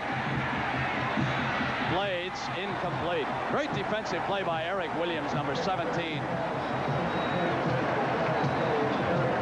Eric Williams did a nice job, number 17. His timing was beautiful. His response to the ball while it was in the air. Watch here as he steps right inside and bats that ball away. And that ball was right on the money again, the blades. But Eric Williams, good defensive play, right cornerback. Now there is the injured thumb that has put the Seminoles at an extreme disadvantage. Quarterback Danny McManus on a fake field goal had a helmet press up against it. Not fractured, but he's out for this game. Severely swollen. And on third down, Testaverde intended for his tight end, and there is a penalty marker down, and that was Martin Mayhew, who will be called for pass interference, number 32.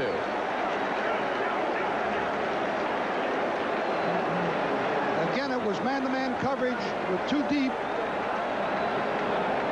Looked like pretty good coverage overall, but the flag was thrown right at the last second.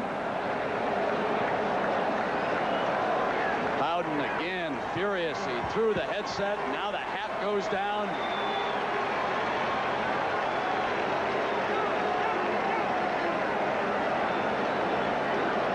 Let's see if we can see it. You'll see man-to-man coverage underneath. At the last second. It's all right here. Let's see. I don't know where he called. He called that interference. I think that's a thin call. I don't think it's interference. Couldn't see it certainly from that vantage point. The chain is not yet completely moved.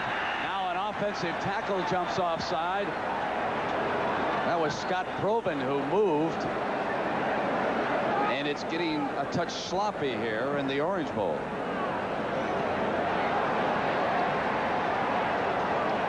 Era, take us back to that interference call. All right, let's see if we roll it here. We'll roll it forward here and get right to the point where we can show. Here's the contact right there. But that's all right, as long as he stays in front and the ball's not in the air. Now, let's see. He's in front of him. Now, I can't tell whether or not there was any contact. There's the flag there. Era, there might have been a hand in the back. From up here when I saw it live, I thought there might have been pushing there at the last moment. Testaverde back on first down, swings to Highsmith. Highsmith cannot cut away from four defenders who cut him off. Alfonso Williams, 26, a strong safety, coming up to press. Well, the defense has played well. They've had some bad breaks in there. They had that face mask call. They've had that pass interference.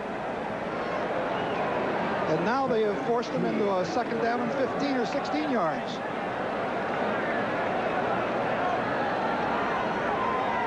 Bowden hoping that the defense can hold on. He's been upset with the officiating here in the second half.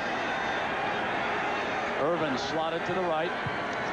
Testaverde rolling in that direction. Highsmith underneath. Incomplete. He threw the ball too far in front of him. And he continues to be frustrated here this afternoon. That time Jones, number 55, was beaten. They were in the two deep zone with the 5 men underneath playing man. Jones, 55, was beaten. Vinny missed him, and he was mad at himself for having missed him because he had him wide open. And we remember that Miami has a snap problem here this afternoon in punting situations. This is 3rd and 18. This is a big play as Testaverde, after throwing the incompletion, says, I had him wide open. Why couldn't I deliver it? It was only 11 of 22 today for 130 yards, 1 touchdown and an interception. Under pressure, stepped up away from it. Open man was Perriman, and dropping back again was Eric Williams, 17. Brent, I think with the quarterback problem that the Seminoles have, I believe Bobby Bowden's going to try to go after this because he knows that he's limited in what he can do offensively with McManus out of there. Let's see if they go after this one and really try to get it. They did get one earlier, and if there's any kind of a snap that hits that ground, they can get to it. They've got 10 of them up there. McGeese, the center. A low snap. Beagles comes up and does get it off quickly. Good job by the punter in that situation. Sanders returning. Slips free. Great return to the 45. What a good-looking athlete he is. The Seminoles will come out right there. A 34-yard punt and a 21-yard return. There is a Hurricane player down at the 35-yard line, slowly getting up. He's going to be okay. Boy, that Deion Sanders is something, isn't he? Boy, what a good-looking athlete. That's Bernard Clark, number 57. He's the backup middle linebacker on those special teams. He'll come off the field. And, of course, still ahead of us here this afternoon, we've got the season premiere of the NBA on CBS. Era? Look at these moves by Deion Sanders. Bobby Bowden said he can play any position for him. And he's been sensational as a punt returner this afternoon as well as a cornerback. Well, I mentioned the NBA, and that'll be the Los Angeles Lakers and the Houston Rockets when we finish here. That's next. 1st and 10 for Willis and the Seminoles.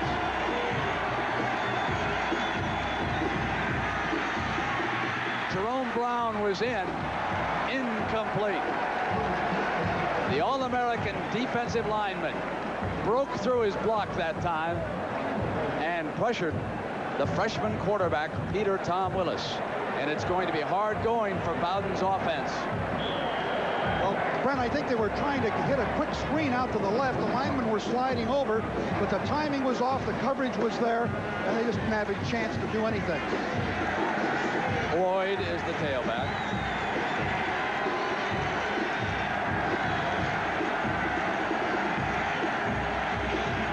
Second and 10. Holloman.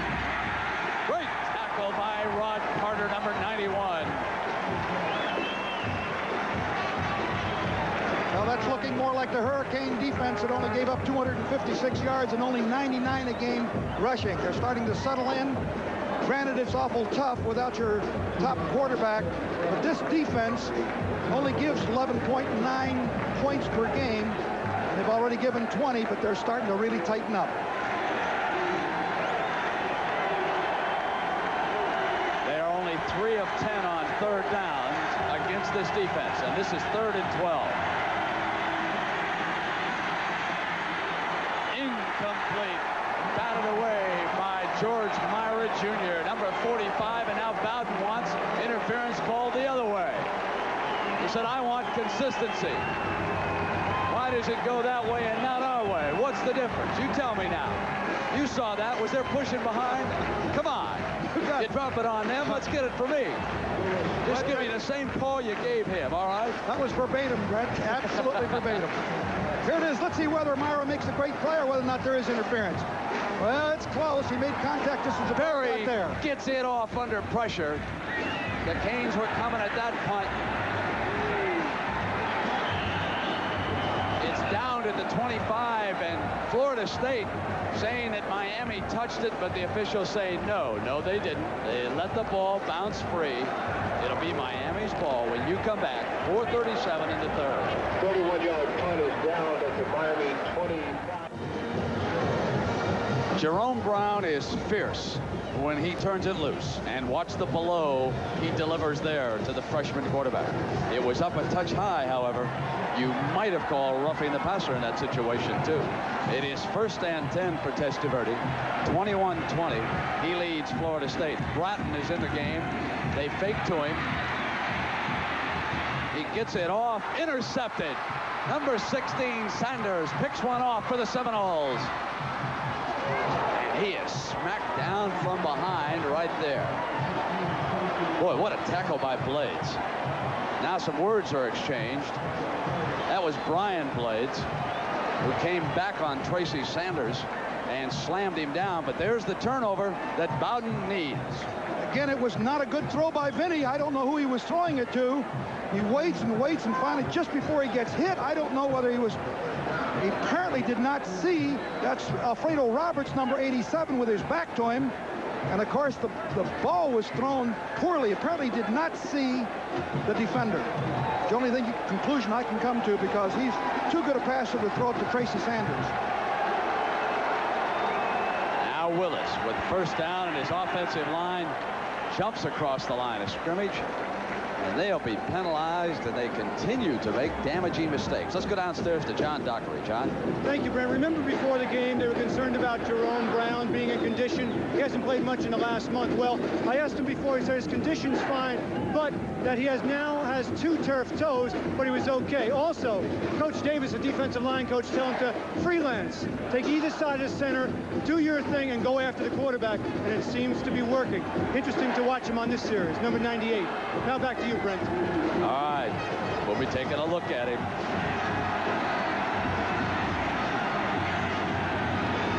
They pitch to Floyd, and Floyd is tripped up by number 99. That's Winston Moss. Well, strong side linebacker, big guy, 6'3", 236. Number 3 tackler on the Hurricane team with 63 involvements. And there you see Benny knows that he made a bad throw. But he's the same guy that took him down for the touchdown that put him in the lead 21-20. 2nd and 16. Seminoles break the huddle.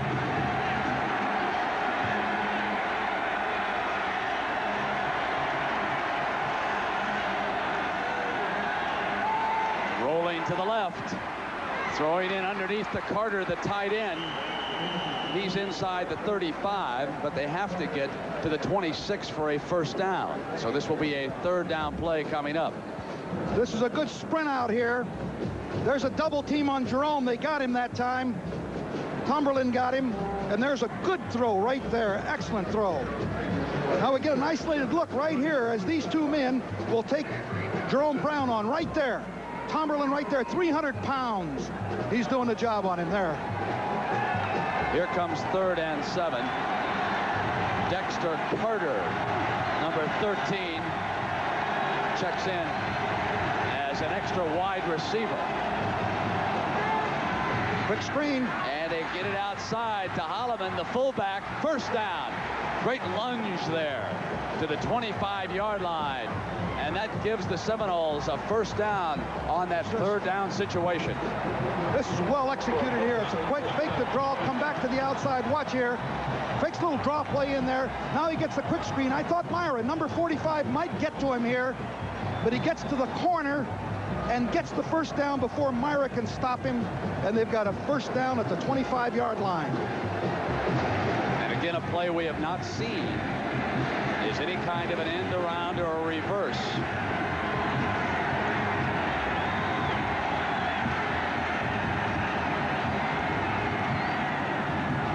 They fake it on first down.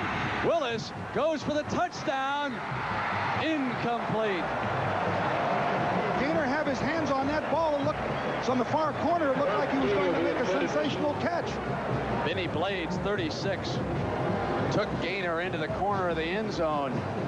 They just went right up the sideline here, and you'll watch Benny Blades, who can run a 4.35 40, recover. Now let's see, he goes up, had his hands on the ball, but Blades did a nice job of defense.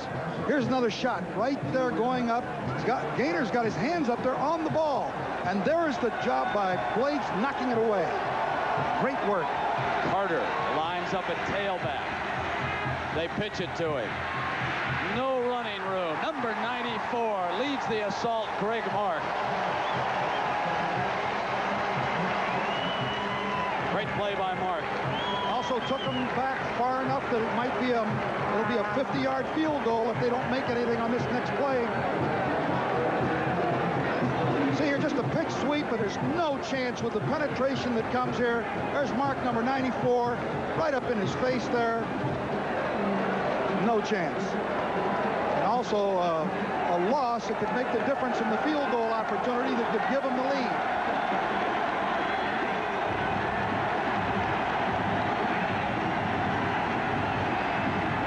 Here's Carter again. He gets inside the 30-yard line. The coaching staff will send Schmidt onto the field. Randy Shannon. And he will attempt the field goal. About a 46-yarder, I think, Brent.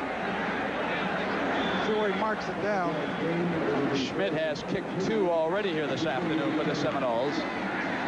They trail it by a point. We're inside of the 1-minute mark. It'll be Berry putting it down. He's an excellent kicker.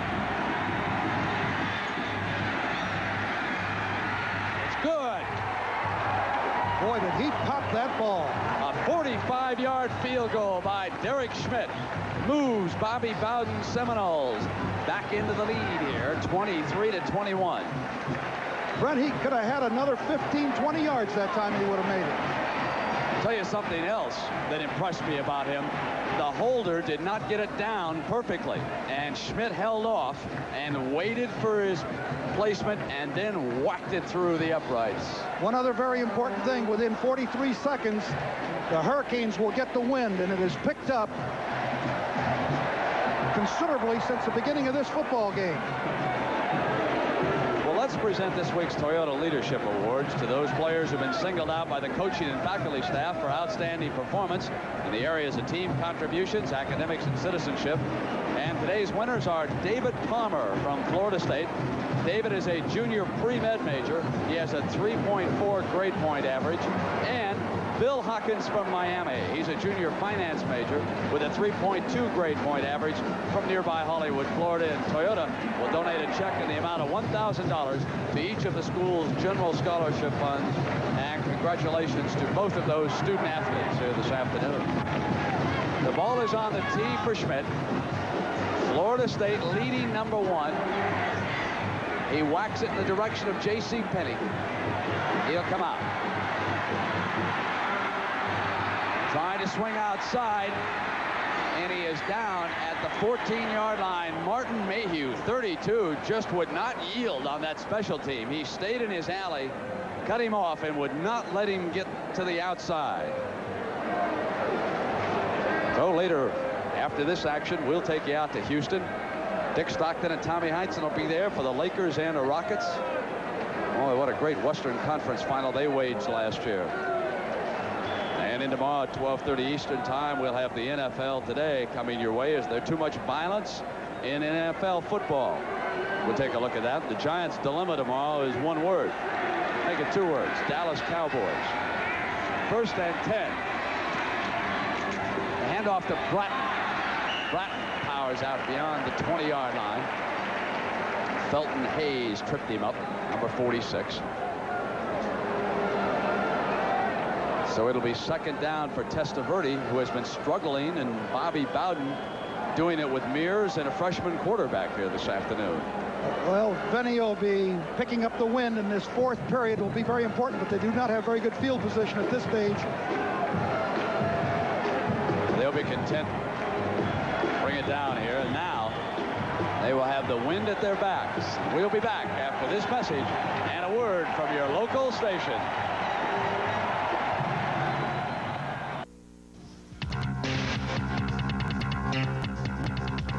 CBS Sports presents college football, sponsored by Toyota, builder of tough, powerful, reliable trucks. Toyota.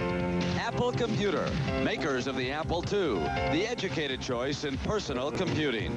And by the people who make glass containers, Naturally.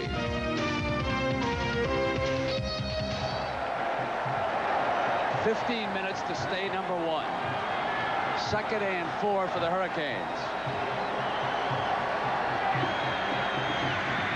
Plenty of time. With the wind at his back, he hits his tight end, number 87. That was Alfredo Roberts. A 24-yard gain in error. Just as you said going into commercial, the wind was going to be a factor in the final 15 minutes. There's no question about it, and Vinny has it now. He scrambled around there, had plenty of time. You give him that kind of time, he's going to complete passes. This same guy a year ago against this same team was sacked 7 times, got off of his back, and took the Hurricanes to a win. Testaverde brings them to the line of scrimmage with this 1st down. Again, plenty of time, but still not enough. Great coverage in the secondary, and finally the nose man Harp came free to make the stop. But credit the defensive backs. They were all over his receivers that time. Let's go downstairs now for a few more thoughts on this fourth quarter. Here's John Dockery. John? Thank you, Brent. My thought is this: if Vinny better put some points on the board, because Winston Moss, the only starter left over from that national championship team, is out with a hamstring. He's going to try to go, but he was limping severely along the sideline. I doubt if he'll be able to go back at strong side linebacker. And of course, he's a big play guy for the Hurricanes. Now back to you. That was the 5th sack registered against Testaverde by Florida State. Over the middle, complete to Highsmith. Short of the first down. Eric Williams, 17, tackles him. But he is very close. Well, you want to see how strong an arm Vinny Testaverde has. That time he was backing away, and it looked like he was off balance. Watch here as he just, his arm doesn't step at all. Bang-o. No movement of the feet, all arm, and right to Alonzo Highsmith. That showed some real arm strength. 3rd and 2. Ball is at the 47-yard line. A tight running formation with 2 tight ends, and Williams for the first down. He followed the left side of that offensive line, Alekna and Maddox. And let's go to New York and Jim Nance. Jim?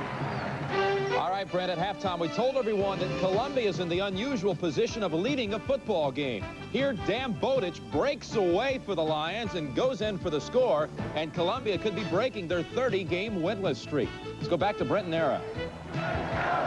It is a 1st and 10.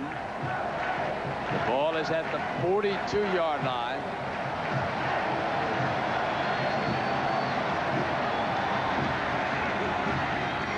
Testaverde with that straight back drop.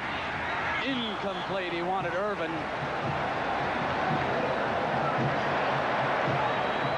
Well, Vinny is mad at himself. He had him open. But he's really not stepping with his foot, Brent. He's just throwing all with his arm. And in case you did not join us, Vinny Testaverde came into this game with an injured instep. He is wearing a special protective pad on the top of the right foot, high top shoe. The low cut shoe is there on the left foot, and it has affected him. He was shaken up in the first half. Timeout has been called, and Florida State will be left with only 1 timeout, and we'll be right back.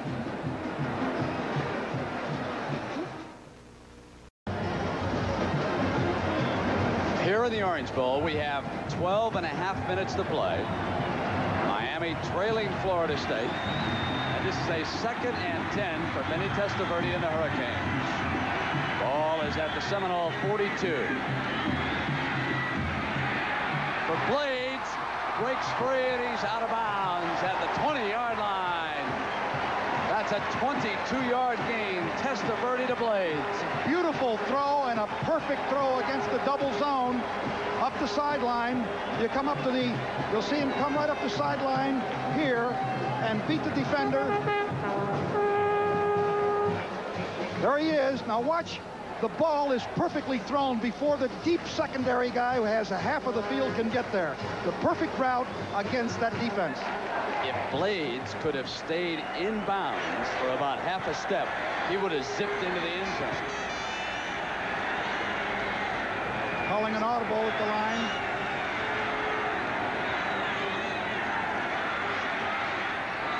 For Blades, touchdown Miami.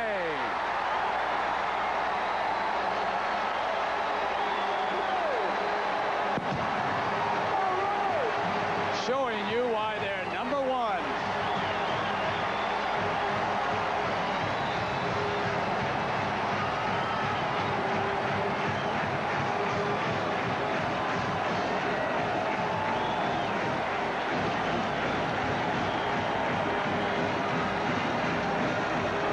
So the Hurricanes come right back, and Testaverde hits Blades on the far sideline for 22 yards, comes back with the touchdown. Brent soon is, and this is what he was doing, is calling an audible. He called him in man-to-man. Going to go for the 2 points here. They lead 27-23. And now Testaverde walks away while time has been stopped down on the field, and Miami uses a timeout. Let's use the opportunity to look at this. He saw that he had a man-to-man, and you see the crossing defenders are the receivers, and Blades just goes down and breaks to the outside. If we have a top view of that, you'll be able to see this is what Vinny picked up. He saw the man-to-man coverage, automatically called the play, and the tough route that they ran against it, and Vinny put the ball right there.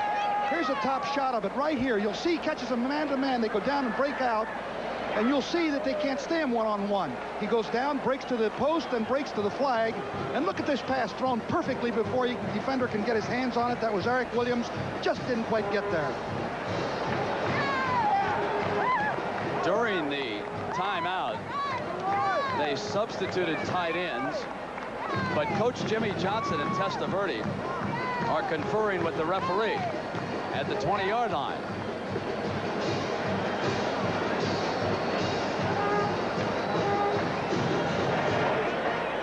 Now Testaverde, with that last touchdown pass, has thrown 41 in his career here at Miami, and that the school record, breaking the one held by Bernie Kosar. Highsmith incomplete. He led him too much. Missed on the short ball. Miami leads Florida State 27-23, failing on the two-point conversion attempt with 12.5 minutes to go here in Miami.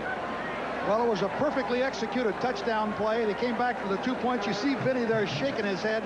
I just threw a strike against man-to-man for the touchdown. A hard throw to the flag. Now I can't hit a little out pattern here.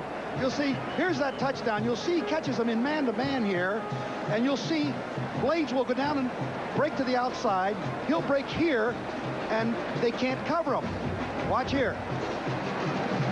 There's your man-to-man. Blades goes in, gets his defender, Williams turned around, but he can't quite get there before the ball's there. Perfect route against that man-to-man coverage. The kickoff return team of Florida State scored on one shocker earlier in the game following a Miami touchdown. I will see if they come up with something after this scoring play to Brian Blades. The ball being put down by Mark Seelig. Ross and Carter are deep for about in the first half, in case you joined us late. Ross took one 5 yards deep, came out to the 10, threw the lateral cross field, and Carter took it 100 yards. That one goes out of bounds, and 5 yards will be marked off against the Hurricanes. Well, they'll reload on that one. Well, as I pointed out, Brent, that the Seminoles are going to have even an increasingly difficult chore in going into the wind, because Testaverde had some problems going into the wind. As soon as he found it behind him, he started to throw strikes. Miami in the second half has registered 164 yards to Florida State's 16. All day long, the Goodyear blimp has hovered above the Orange Bowl here and given us some splendid shots of the Miami skyline, the ever-expanding Miami skyline. And as soon as we finish here in Miami, we'll send you into Texas. Houston will be the scene. It'll be the Los Angeles Lakers and the Houston Rockets. The season premiere of the NBA on CBS this afternoon. 12:24 to go. It's 27-23. Miami with the lead over the Seminoles of Florida State. Ross slips free of another tackle. Boy, he's a son of a gun to bring down, isn't he, Coach? He really is. Between Ross and Sanders, Dion, they've got two great return people. Now the problem for the Seminoles is at quarterback. They have been forced to go with the freshman Peter Tom Willis ever since Danny McManus broke or at least injured a thumb. The x-rays were negative, so we don't know how severe the sprain is, but he injured a thumb on a fake field goal, and he has not been able to play since. Willis brings him to the line of scrimmage.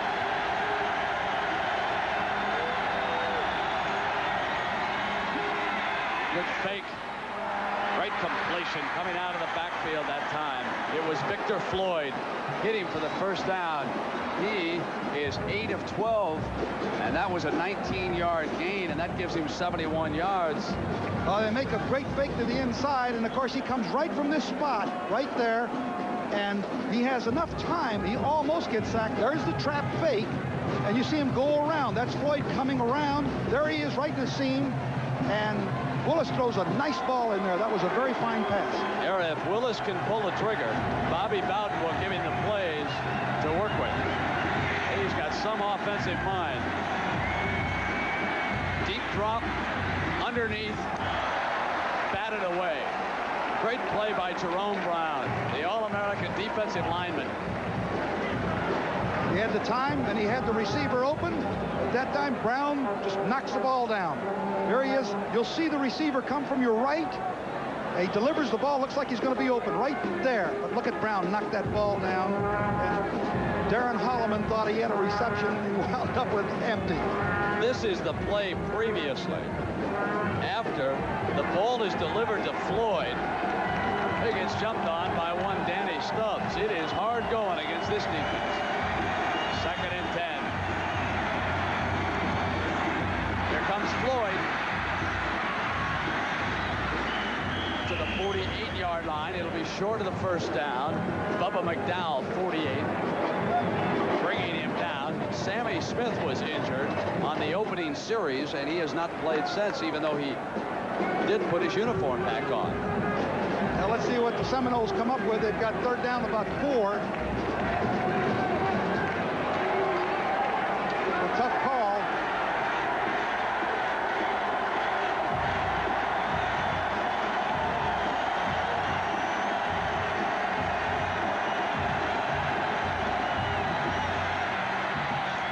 Incomplete. In and out of the hands of his tight end, Tom O'Malley. George Myra and Randy Shannon, 22, drop back on coverage.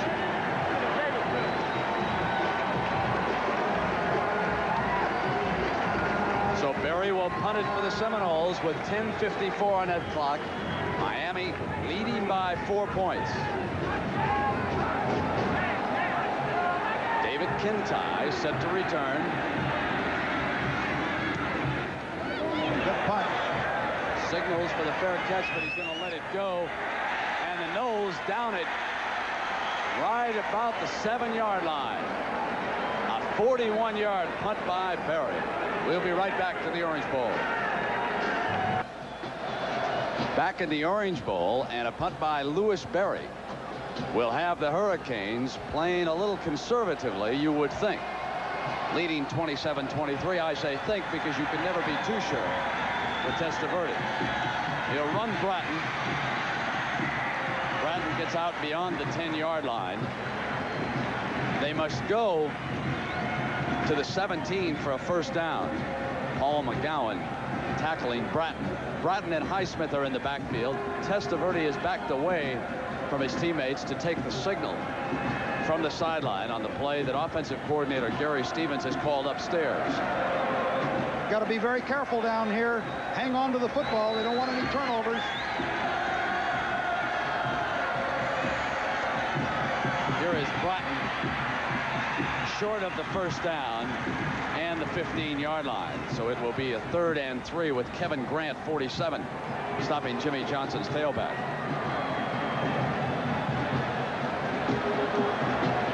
See whether or not the Seminoles deploy into a goal line type defense to shut them down.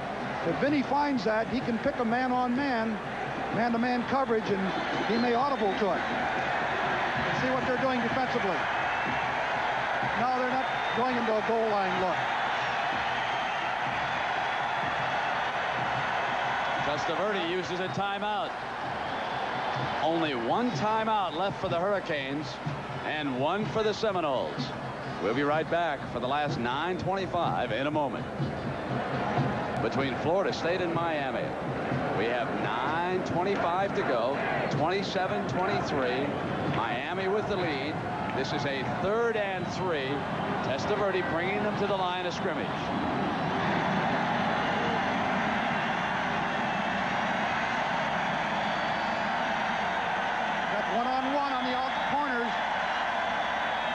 He'll throw. There it is. He's got Irvin. That's the first down. They tried to hide their coverage that time, Brent, but they couldn't. They had to show that they were coming in to a goal line look with one-on-one coverage here, one-on-one coverage there. Testaverde picks it up, and of course the quick out does it. They'll just do it to you every time, and you can't cover one-on-one right there. There it is. Testaverde puts it right there to Irvin, and they got their first down. Irvin has caught 5 balls for 63 yards here this afternoon. 9 minutes on the clock, and now Testaverde with some breathing room. Down the middle to Perriman. Perriman at midfield. From behind, inside the 45-yard line, Stan Shiver.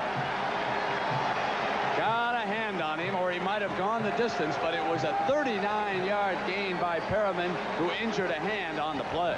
Watch him come in from the right side of your screen, and watch that ball come in here. The velocity on that ball and right on the numbers of Perriman, and he comes up that right side, goes beyond Deion Sanders, number 2, and finally is tripped up, but not until he's made a big gain.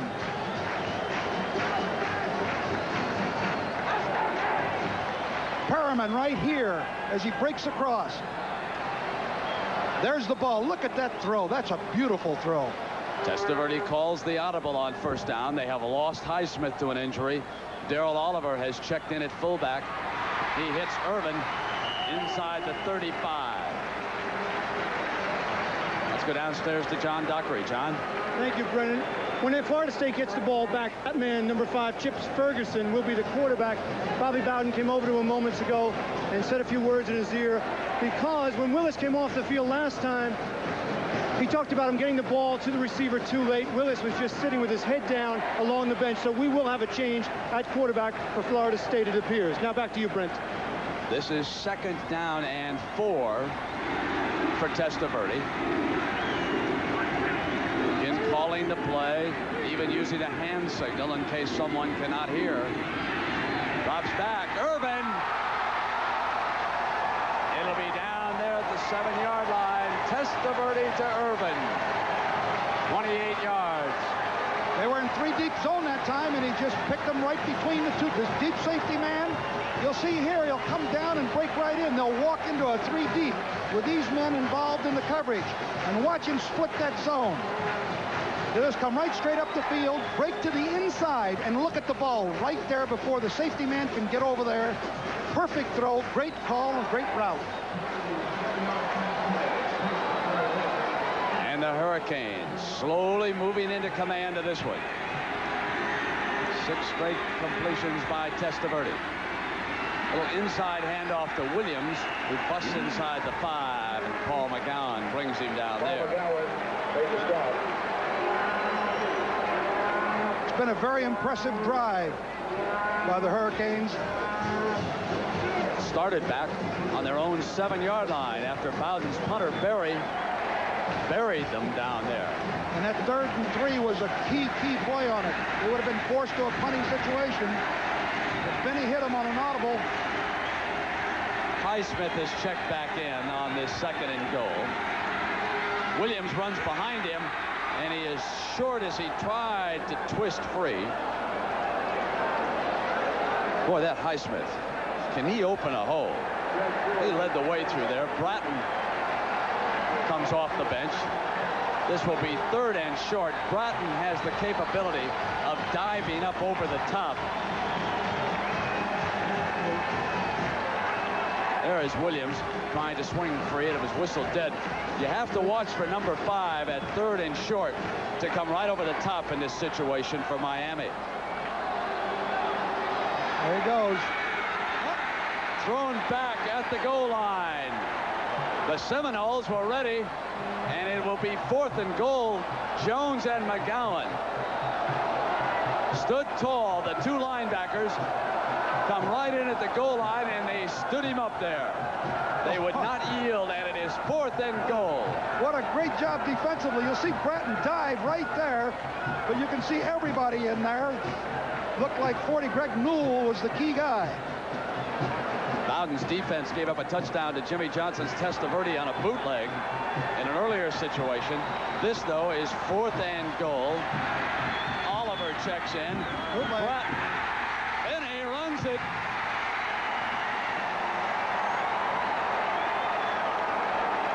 The second time that Vinny Testaverde has taken the bootleg in.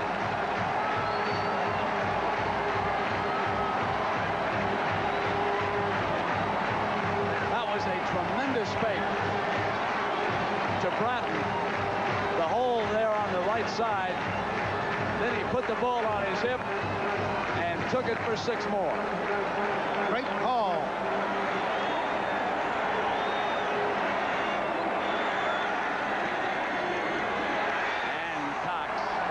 Hits the extra point. Number 1 and in control now.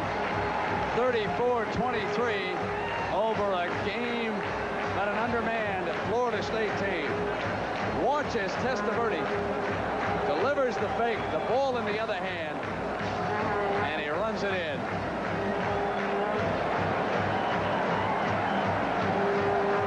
We saw this same play once before in this ball game, and Testaverde did the same thing. It was just a different formation.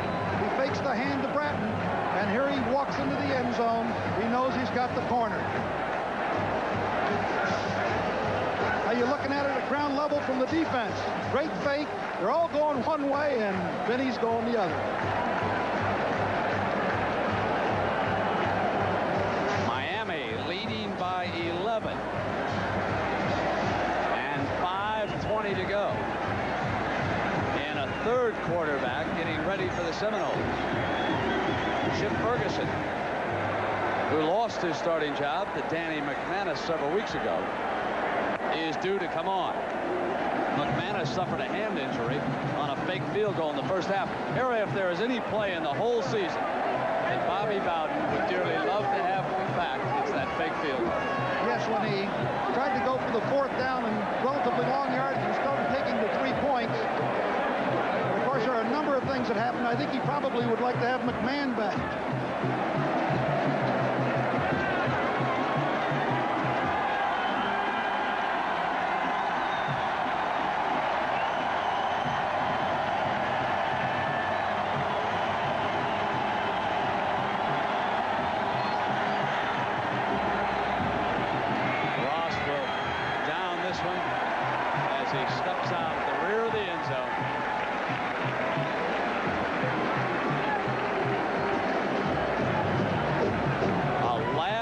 Second touchdown pass by the Wolfpack. Eric Kramer, their quarterback, pulls one out over South Carolina. And Auburn still unbeaten, leading Florida, and Nebraska on the comeback after last week's shocker. And SMU leading Texas A&M in the first quarter, and Ohio State doing it to Iowa again.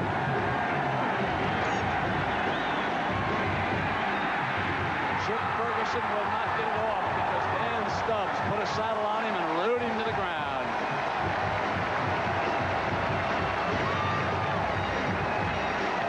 Well, when the front four knows that you're going to pass the football, they just turn themselves loose, and it's awful tough to keep them off.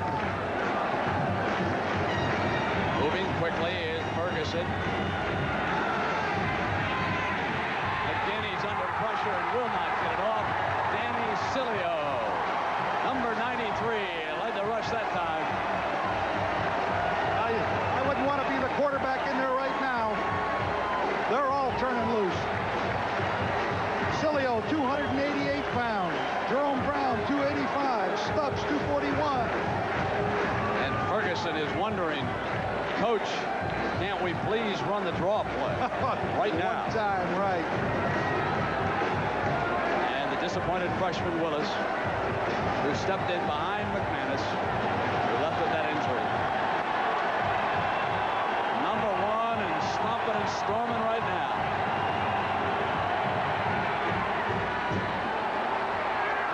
Diving for the ball, number 19, Darrell Fullington, but it's ruled incomplete.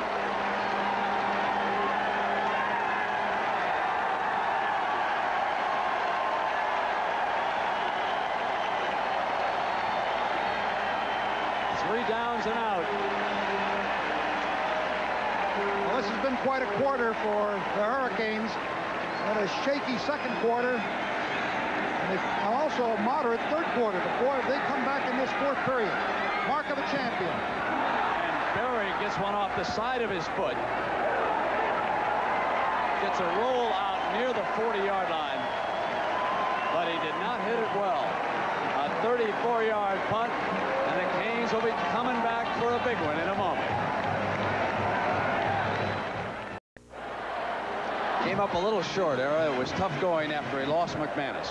Yeah, I think he had a great game plan. You don't have a quarterback that can execute. And on top of that, you're going against the #1 team, and you can see the frustration that Bobby is expressing there. They'll run Bratton down close to the 35-yard line with Sanders, #2, who has played so well. And Chip Ferguson becomes the third quarterback used by the Seminoles this afternoon. Greg, Bratton, of course, getting up there limping a little bit, but Brent, I think that there's a good relationship that exists between these two teams. Obviously, many of them come from the state of Florida, and both staffs respect one another, and I think that's important. And they play hard when they come down here to play, but it's a cleanly fought game. On second down, Williams hit at the 30-yard line. Be close to a first down.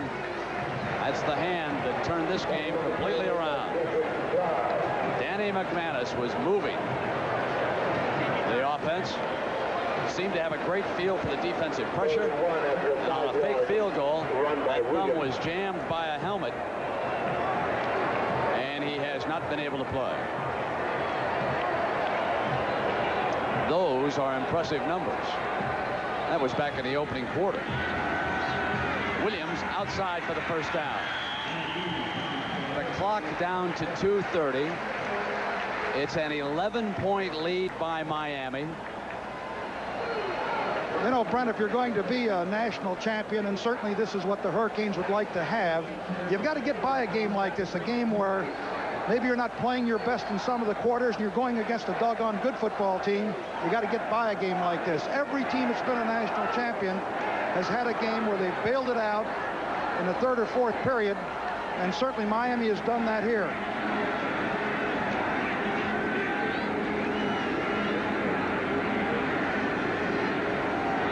Testaverde to throw against the coverage, and he hits his tight end who slid out, Alfredo Roberts. John Parks, 19, up with the coverage. And it will be 2nd 5. And talking to Jimmy Johnson, it's interesting that in this situation, if you show Testaverde a certain defense, it doesn't matter what the score is. He will throw the ball. And when he came up that time, he saw it, did what he'd been taught to do by Johnson, and that's why he put it up. And he'll throw it again on 2nd down for Perriman. Great grab by Perriman for the touchdown.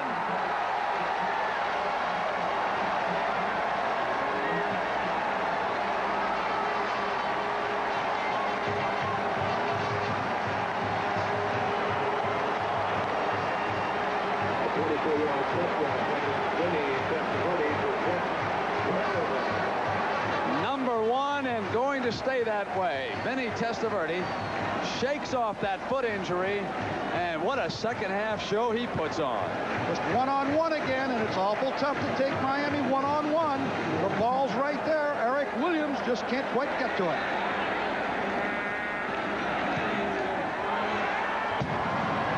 Now the numbers mount. The Hurricanes will win their 8th in a row, and handily.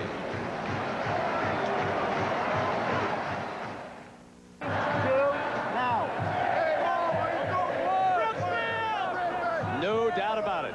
And you also have won the championship in the state of Florida, man.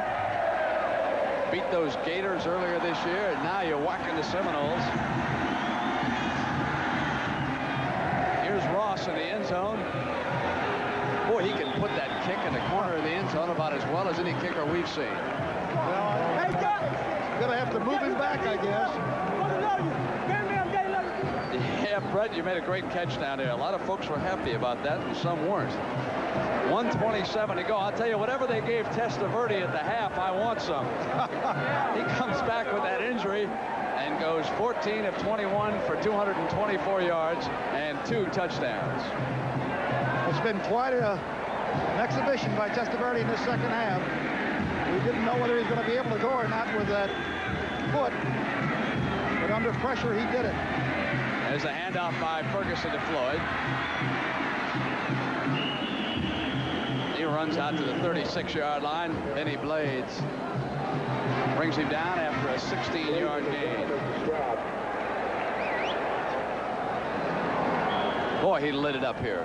He threw off the back foot. Couldn't seem to put a lot of pressure on the injured right foot. Bootlegged a couple of touchdowns in here this afternoon. They just send the Heisman Trophy down here, can't they? Ferguson. Scrambling. But in fairness to Florida State, we have got to say that this game might have gone right down to the wire if Danny McManus had not left with that hand injury. He was doing a splendid job against that defense. He was off to a great start. He has a great release, senses the people around him. He's never been sacked. That doesn't say that he was not going to get sacked in this ball game with that front four when they turn loose on you when they get a lead. He'd been hard-pressed not to be sacked, but certainly it had a big bearing on this football game. Second down and 1.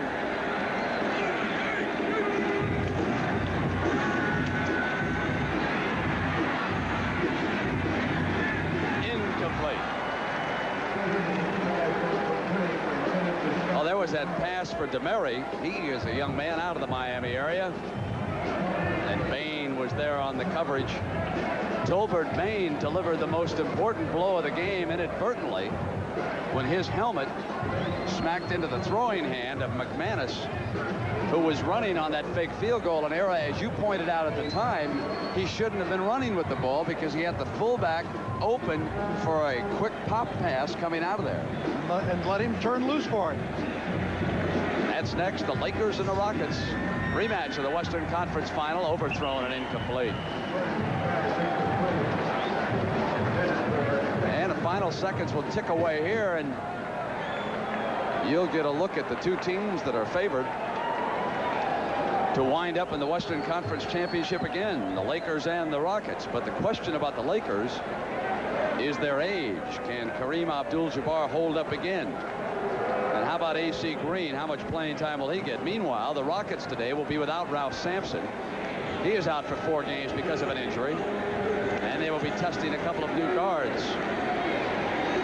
As the time runs down in the Orange Bowl on what has been a good one. A tough loss for Florida State. They came in here prepared to play their game of the year. And they were right on target and moving the ball, and then disaster struck when the quarterback went out with a hand injury. Testaverde struggling with that injury. Came back so strong here in the second half and showed you why he is the Heisman Trophy winner. And there is Papa Testaverde. My son was made for the Heisman Trophy. No doubt about it.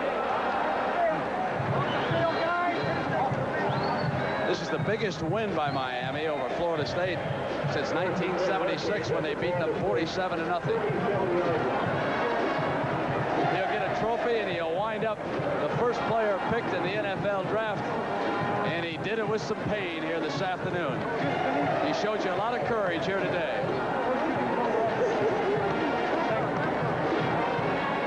Think Papa likes that son? Oh, you can be proud of him, can't what a he? wonderful sight. You bet. Let's go down to John Dockery. John? Thank you, Brenna. Happy Birdie family. Vinny, what a game. Just performance. What about the foot? Oh, it feels fine. It's throbbing a little bit, but, you know, we won the game, and that's the big thing. You know, Brent and Arrow, we were talking about those called or were they improvised? No, the play is called to give the ball, but if the end comes down real hard, I just keep it and take it outside. Congratulations. I scared you a little bit, but you held on. Number one. Yeah, we did. That's what number one teams do. We're number one, too. Congratulations. Now back to you, Brent. That's the first time that Papa has let him talk that much. Remember the Oklahoma game?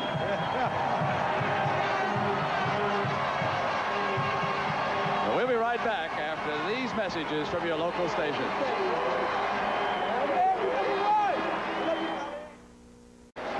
The Chevrolet most valuable players of this game for Miami with a Heisman Trophy performance in the second half, Vinny Testaverde. He was 0 of 5 in the second quarter, but for the game, 21 of 35. He throws for 3 touchdowns, and he ran in 2 more. What an afternoon. And for Florida State, their fine cornerback, Deion Sanders. He played a spectacular game, and a check in the amount of $1,000 will be donated by Chevrolet to each school's general scholarship fund. So coming up, it's going to be the Los Angeles Lakers against the Houston Rockets. The season premiere of the NBA is due your way next here on CBS. And thanks to our crew, Joe Assetti, the director, and Rick Lasavita, the producer, for their fine coverage down here in the Orange Bowl on this warm afternoon, where the Hurricanes face a battle, but they ended up #1 again, and they did it because of this man, number 14, Vinny Testaverde. So long, everybody.